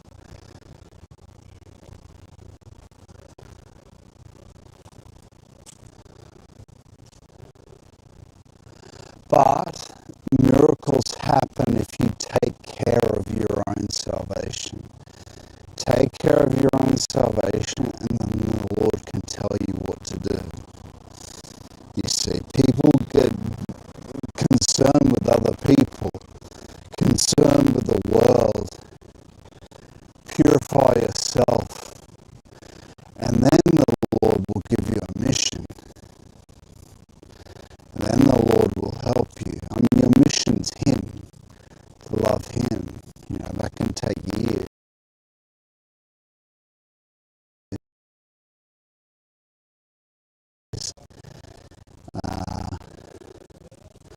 If you do the practice, it'll happen, and it won't take that long, especially in this dark age. The worse it gets, the quicker it is. The worse things are, the quicker He grants salvation through the practices.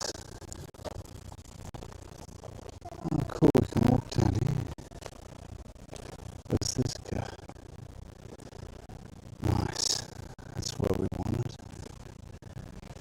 Okay.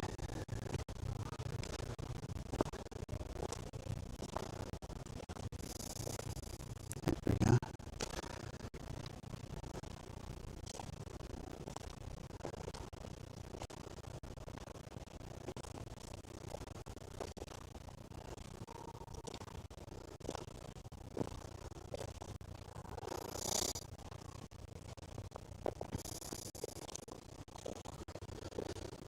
Okay.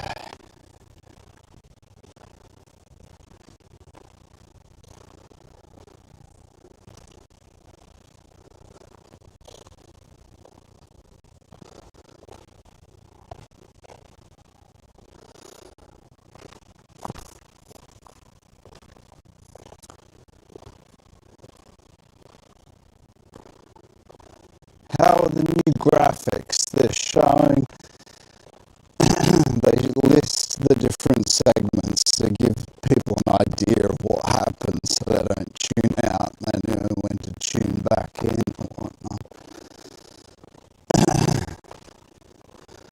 But I'll try to find somewhere to stop to maybe do this segment if people are keen. At least check if anyone wants to join the Discord, or we can keep walking. But I don't know what that is. It's like a deck. Yeah.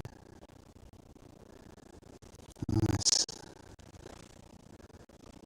God, it's transformation of landscape, isn't it? Pretty quickly. And nice houses up there. Very expensive. Look at this. Infinity. The infinity pool. Water sculpture. Infinity pool. Yeah.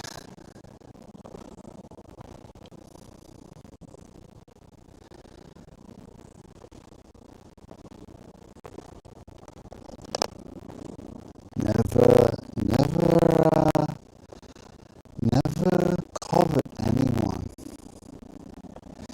because the super rich can't even find a loyal wife. Look at Elon Musk. Look at.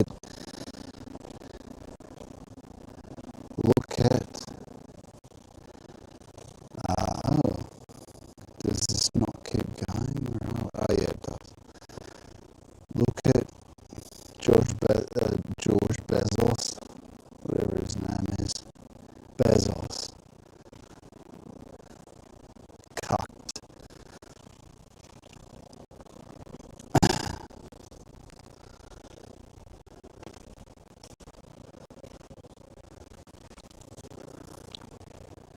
Past a certain point, it's just diminishing returns. It's more about power than anything.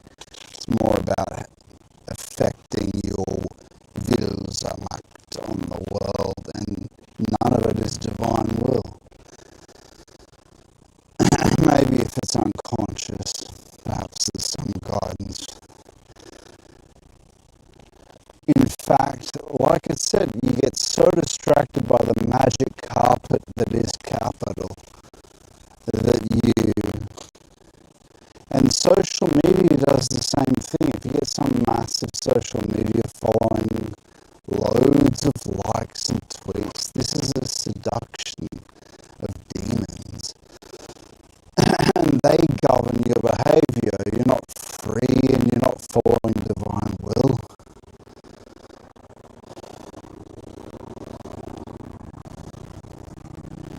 You're following a different will. And a lot of the time, you're presenting yourself as Christian and you're presenting yourself as helping. But the people that you're converting, they all end up in that same will to power space. Maybe some of them are turned around. But still, you should be getting a sanction. You should be in peace of the heart. You know, it's not the right way to go about it, I don't think. Like, why should we listen to someone that's not essential, that isn't in communion with Christ? Doesn't make sense. It's just someone logicking about it.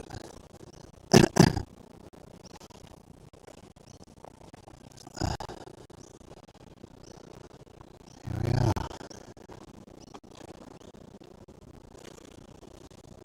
And people know that. That's why they eventually cotton on, or maybe they just get trapped. That's the danger. That's the danger.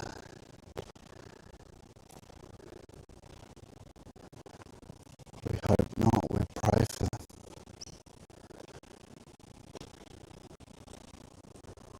You just end up with another. And don't get me wrong, this can be used as an excuse. Farsiism. Because some chastisement has to happen. But the person doing the chastisement needs to not want to. Needs to feel bad about it. Right? Paul didn't want to chastise the brethren. It pained him and he was tearful because he loved, because he'd already been transformed by Christ. I would say most people get a kick out of the debate. Right? I used to love debate, man. I used to learn all logical fallacies when I was a young man, and had books on how to win every argument, how to win debate, how to do this and that. Critical thinking.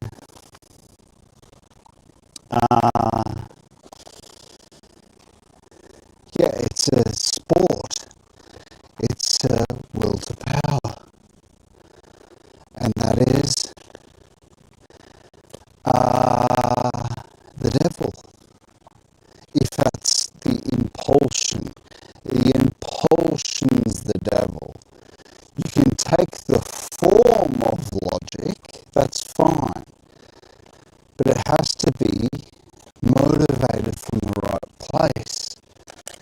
And so that's what we need. We need spirit people in communion with Christ who really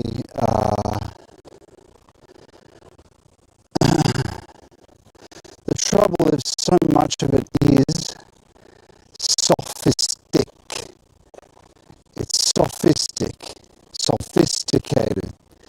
It's not true, or it's a proposition of truth where the person doesn't actually encounter the authentic spiritual impulse and they present their debate and they win or whatever, but they don't have holiness. They're not impelling you with it. They're psyching you up with this combat of propositions,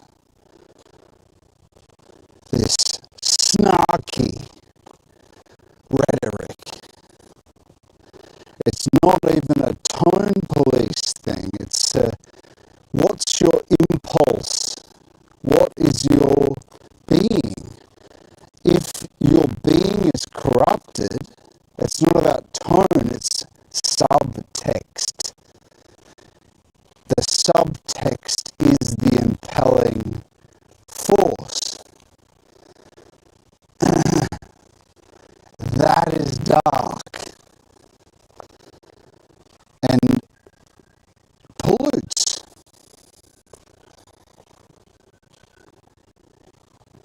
We want people that are sanctioned, that are in proper union.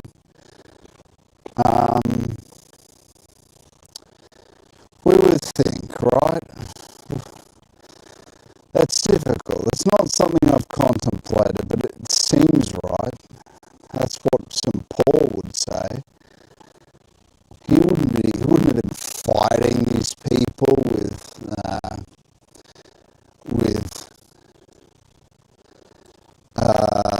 crafty, cunning, rhetorical guile, and he was in union with Christ when he was doing what he was doing. These people aren't, unfortunately. But then you look at that and you go, lesser of evils. Okay, they bring a lot of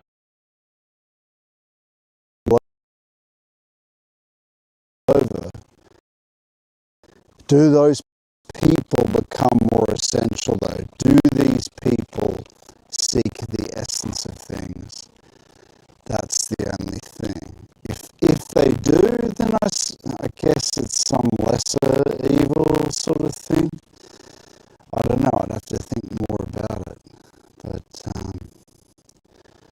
the ideal is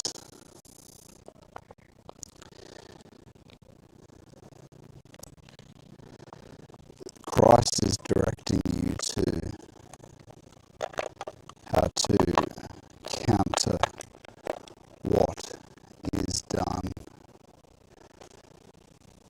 what is said, what is debated, what is sophistically rhetoric at you. Hopefully this is working. I wouldn't think the signal would be bad here. Look how wild this is. This is right next to the Harbour Bridge. You just have to go out.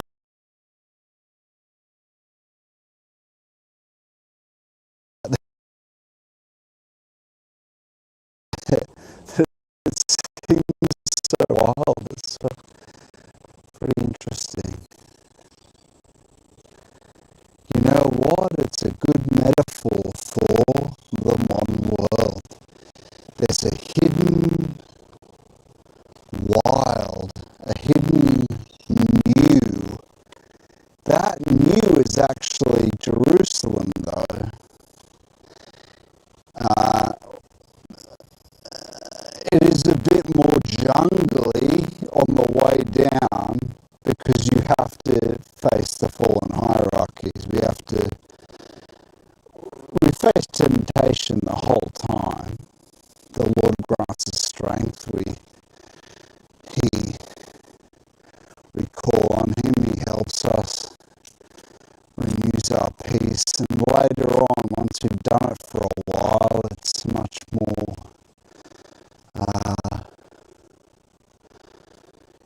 like we'll be disturbed and He'll come much quicker when we ask Him. But early on, you have to wait, you have to pray for a while and face the temptation and face the fear.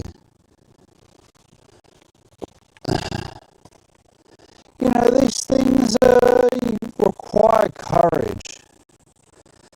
It was scary a bit more scary because I didn't know exactly what to read when I was going through the initial experiences.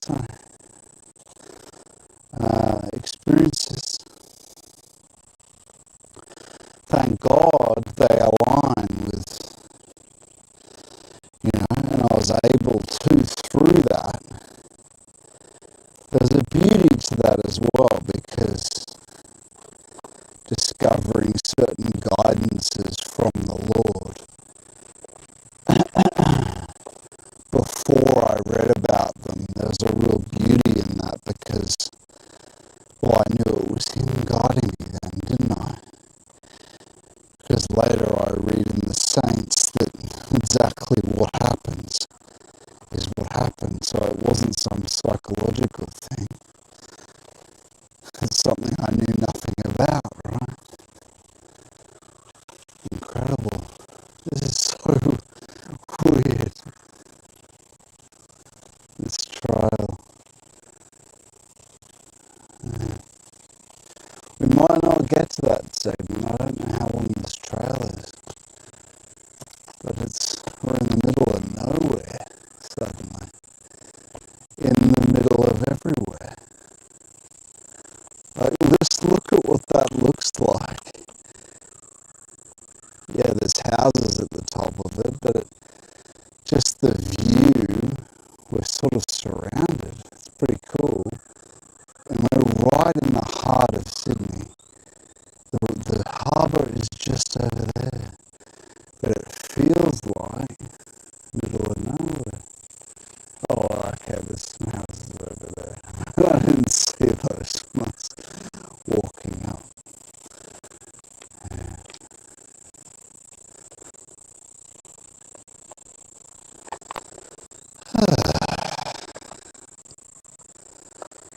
Okay. I don't know how much longer this will be.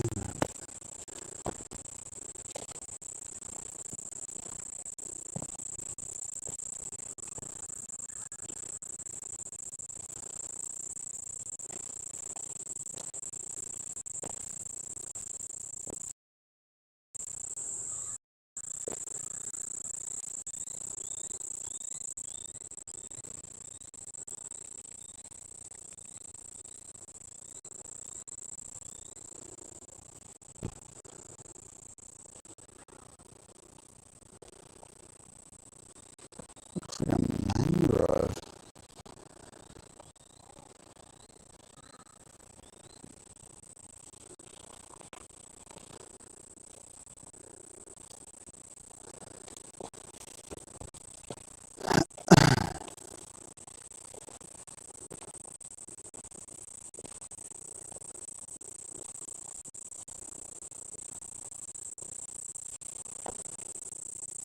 Beautiful.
Very unexpected.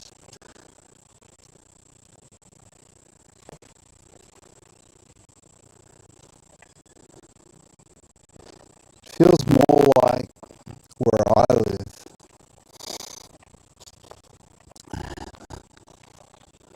which we won't say. More like where I live. There's a bush area, but it's in the suburbs, right? It's well far from here.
How's that third person point of view? It's just like a game, right? I like this shot. That's why I always bring it back. Feels more immersive. Feels more like you're here with me when I watch it back. Anyway. like you're walking just behind me or something.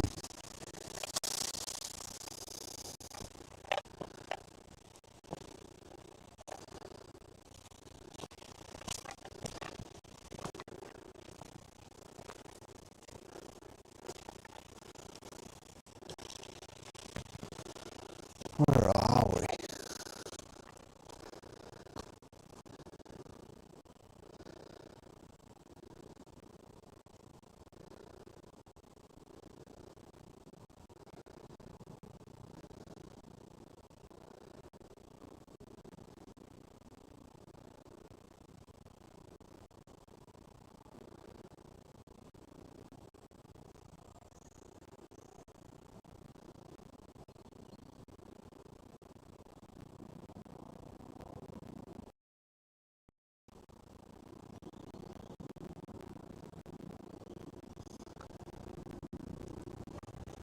Just a plaque that says there's some endangered owl, strenuous owl or something, strong owl. And then this region supports rare species, but doesn't say they're here, just says this type. So, I don't know what that tells you. Is there any signal here? God, it feels like we're in the middle of nowhere.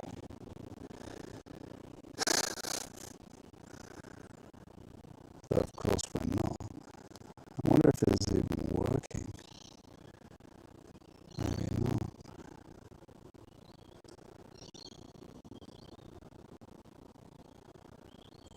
It's gotta be working, right? Yeah, it's working. How cool is that? I mean, it's no surprise. It's in the middle of Sydney, but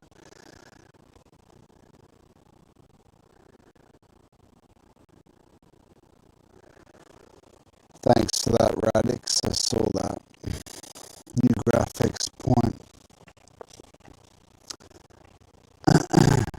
Glad. I think that helps. Although I'm not sure we'll get to it today, friends.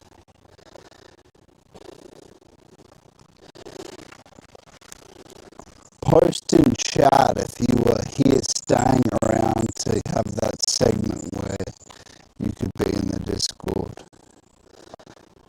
and we can stop and do it. Or post a link if you want to actually comment on something. Otherwise we can just keep walking until... There you go.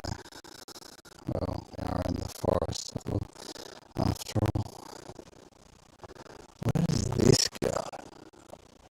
Where are we going here?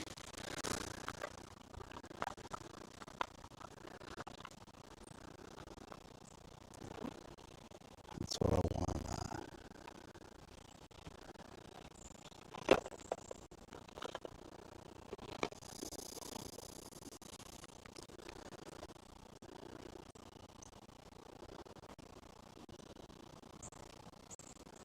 You know, it's interesting, the meaning of light and darkness, and the darkness not comprehend it. There's a mystic way of understanding it, a deeper way of understanding it, a deep way of understanding it. And that's the difference between radiation and enfoldment.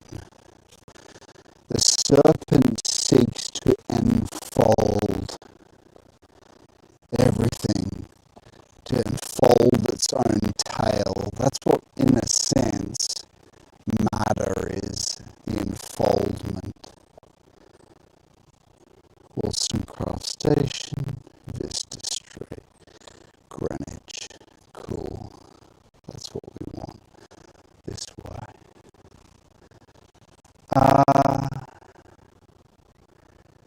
That enfoldment. Well, think about it. If the darkness doesn't comprehend the radiating light, it's the Lord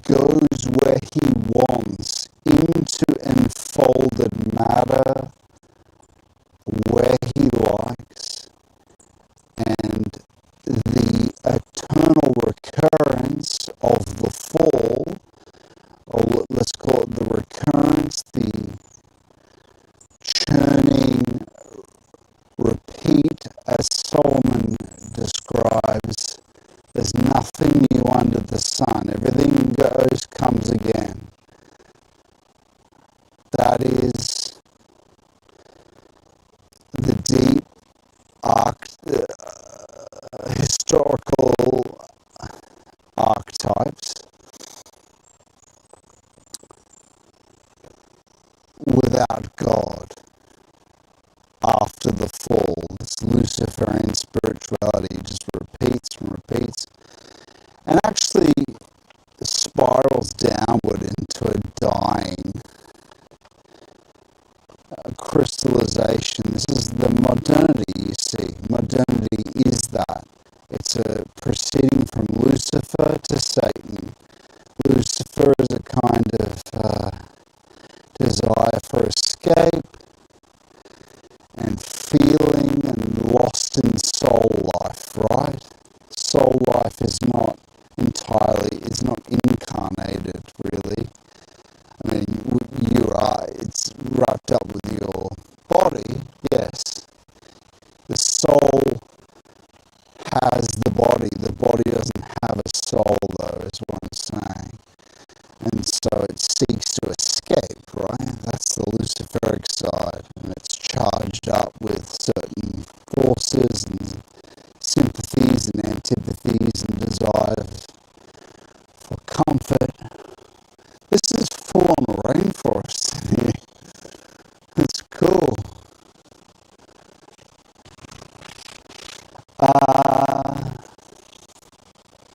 Little stream and stuff.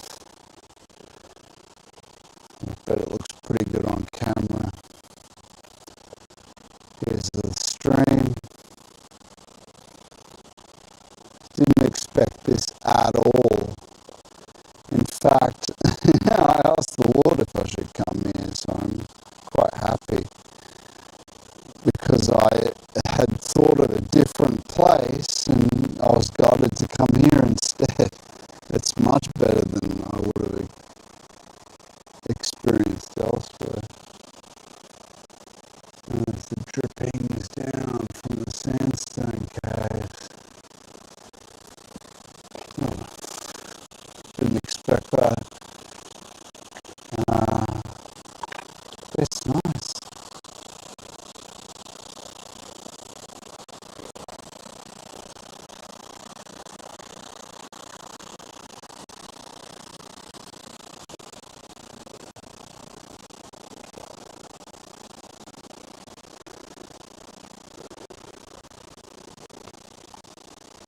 Oh, finally, a European heritage. It's pretty rare to see in these work days. This land was part of Wollstonecraft Berry Estate. That's pretty cool. There's the estate. Where are we? Here. Sugar estate. There's,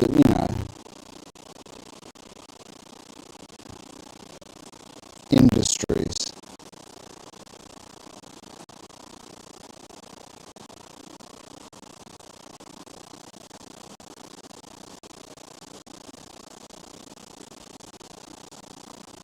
State government acquired it in 1900. Leased to Water, Sewerage and Drainage Board in 1926.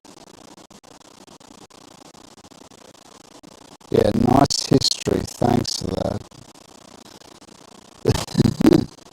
The sewerage, the European sewerage. But this is cool. It's like a river, but big chunky sandstone.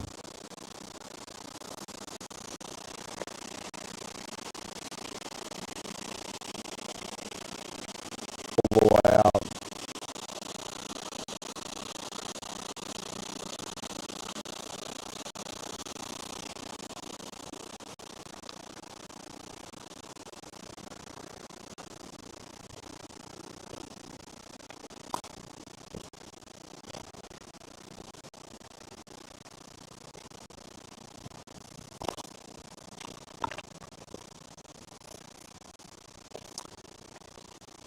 Uh, and what we were saying, yeah, the darkness does not comprehend it, does not pull it in to its spiral, because that's what Satan did, pull us in. And his enfoldment and his dying and his will to power pulls us in with the news. It enfolds us into a dying, predetermined, provoked way of being. We become slop content ourselves, and provokings, mere provokings and slaves, dead, crystallized over. No life, no becoming, and the becoming comes from Christ. Because the eternal is the true new, it's the end, it's the future where we're all going to be. So naturally, that's where the becoming comes from. The true future. Everything else, if left on its own, is like I said, it's a snake's tail turned in on itself, which seems to be new, but it's not. It's a recombination of everything that was.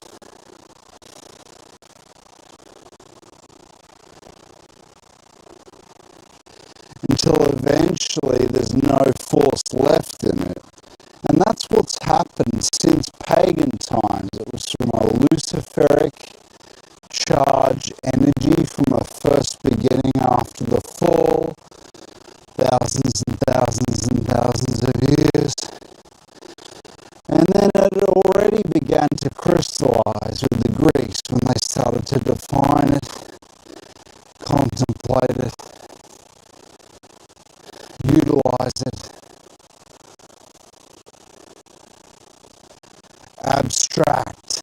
Abstraction is characterized by this death. Characterizes this death, a separation, a dying, a crystallization, not a growth of a plant, a construction that dies like a Tower of Babel. The Heraclitan Logos itself, this collective civilizational knowing that we are, that gets pumped into AI, is grounded in Satan. It's this war is the father of all. It's this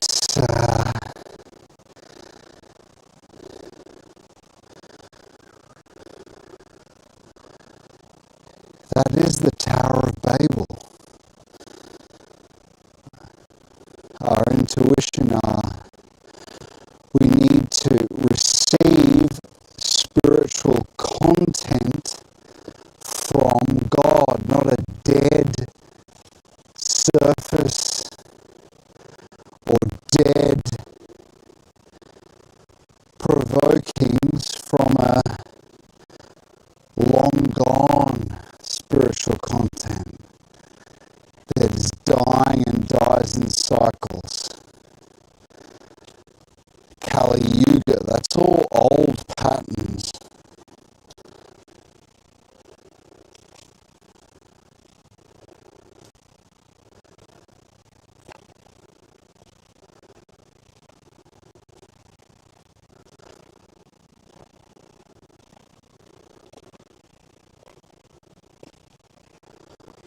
Old patterns.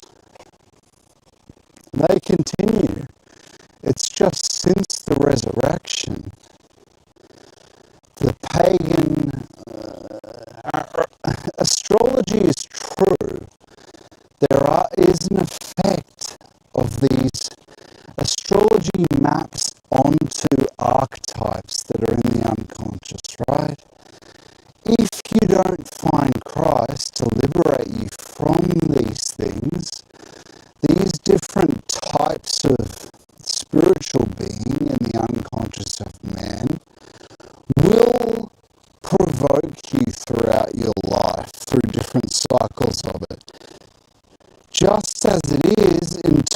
only in the microcosm, so too is it externally, and we go through patterns. But that doesn't apply to authentic Christians. He's already overcome the Kali Yuga that the Indians talk about. Christ has overcome all that. Like, the dying is overcome. It reached almost like a pinnacle in the far theistic age. It reached a true dead law, right? A dead crystallization in the law. Oh, fuck. Sorry, excuse my language. I shouldn't have said that.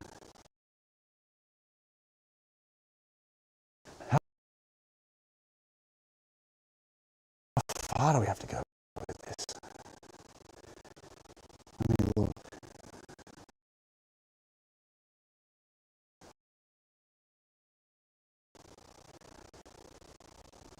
Okay.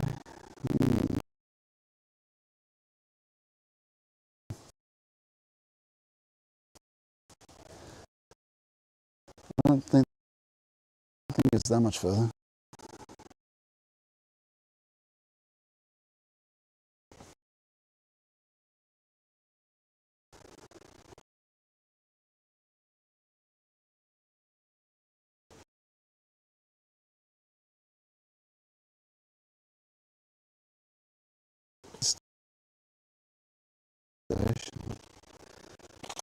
Oh yeah, we're close.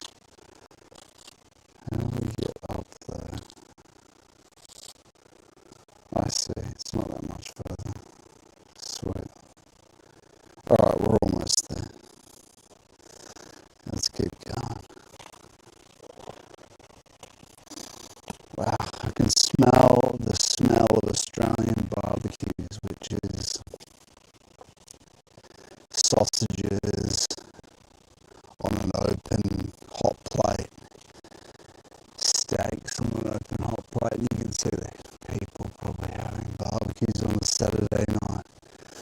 It's a great smell. It does reminisce. It makes me reminisce about former times. That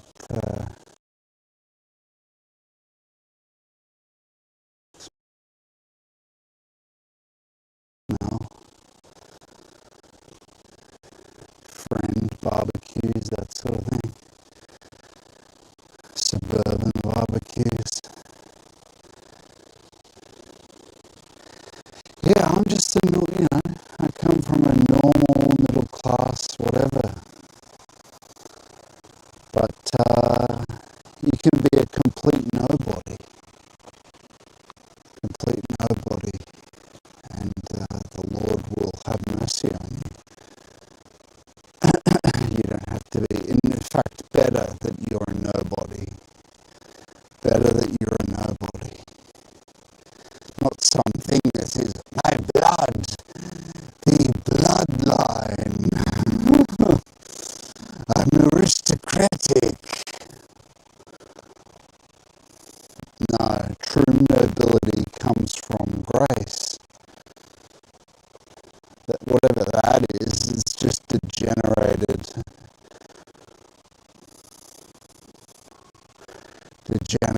blood ties. What I mean is you just don't get nobility from that. Like I know deep down some of these dudes, I've seen pagan types, they're really in love with their ancestral line. They think it gives them something. There are hereditary benefits, but you haven't ennobled yourself. You haven't become ennobled. You're not divine. There's no divinity. You could be God. You could be God. You could be a God. Christ calls us to be gods in Him by bowing ourselves.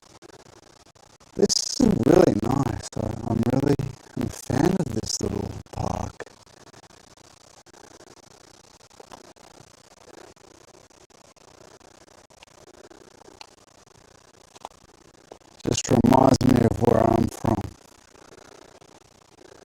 There's little parklands in between houses.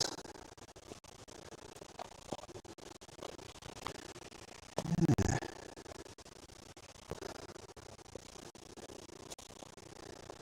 Divinity, you're supposed to be, and in fact you are. You think you're a son of, well, you are a son of man too, but we are supposed to be. And in fact, you only truly become a son of God through grace. As the saints say, as St. Palmas says, that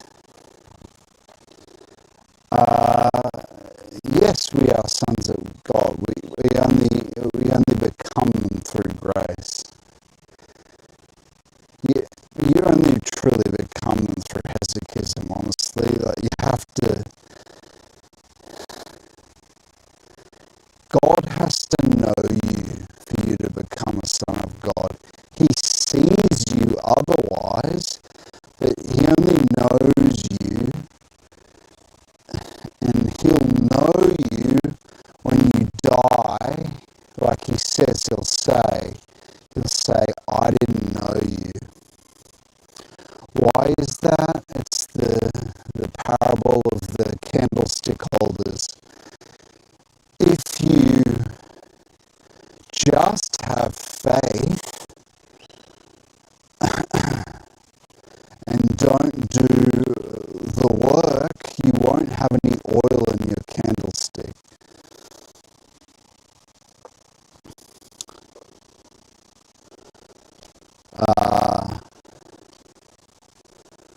You do both. Concentration without effort in prayer. It's a moral action, but it's brought about by human grace. So, but, what was I saying? Oh,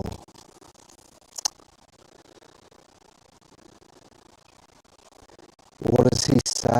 He says, you can walk around saying my name, Lord, Lord.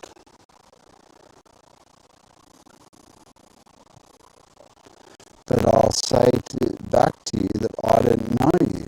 I didn't know you. I don't know you. You have to know him. And that's not just the gospel. Spiritual reading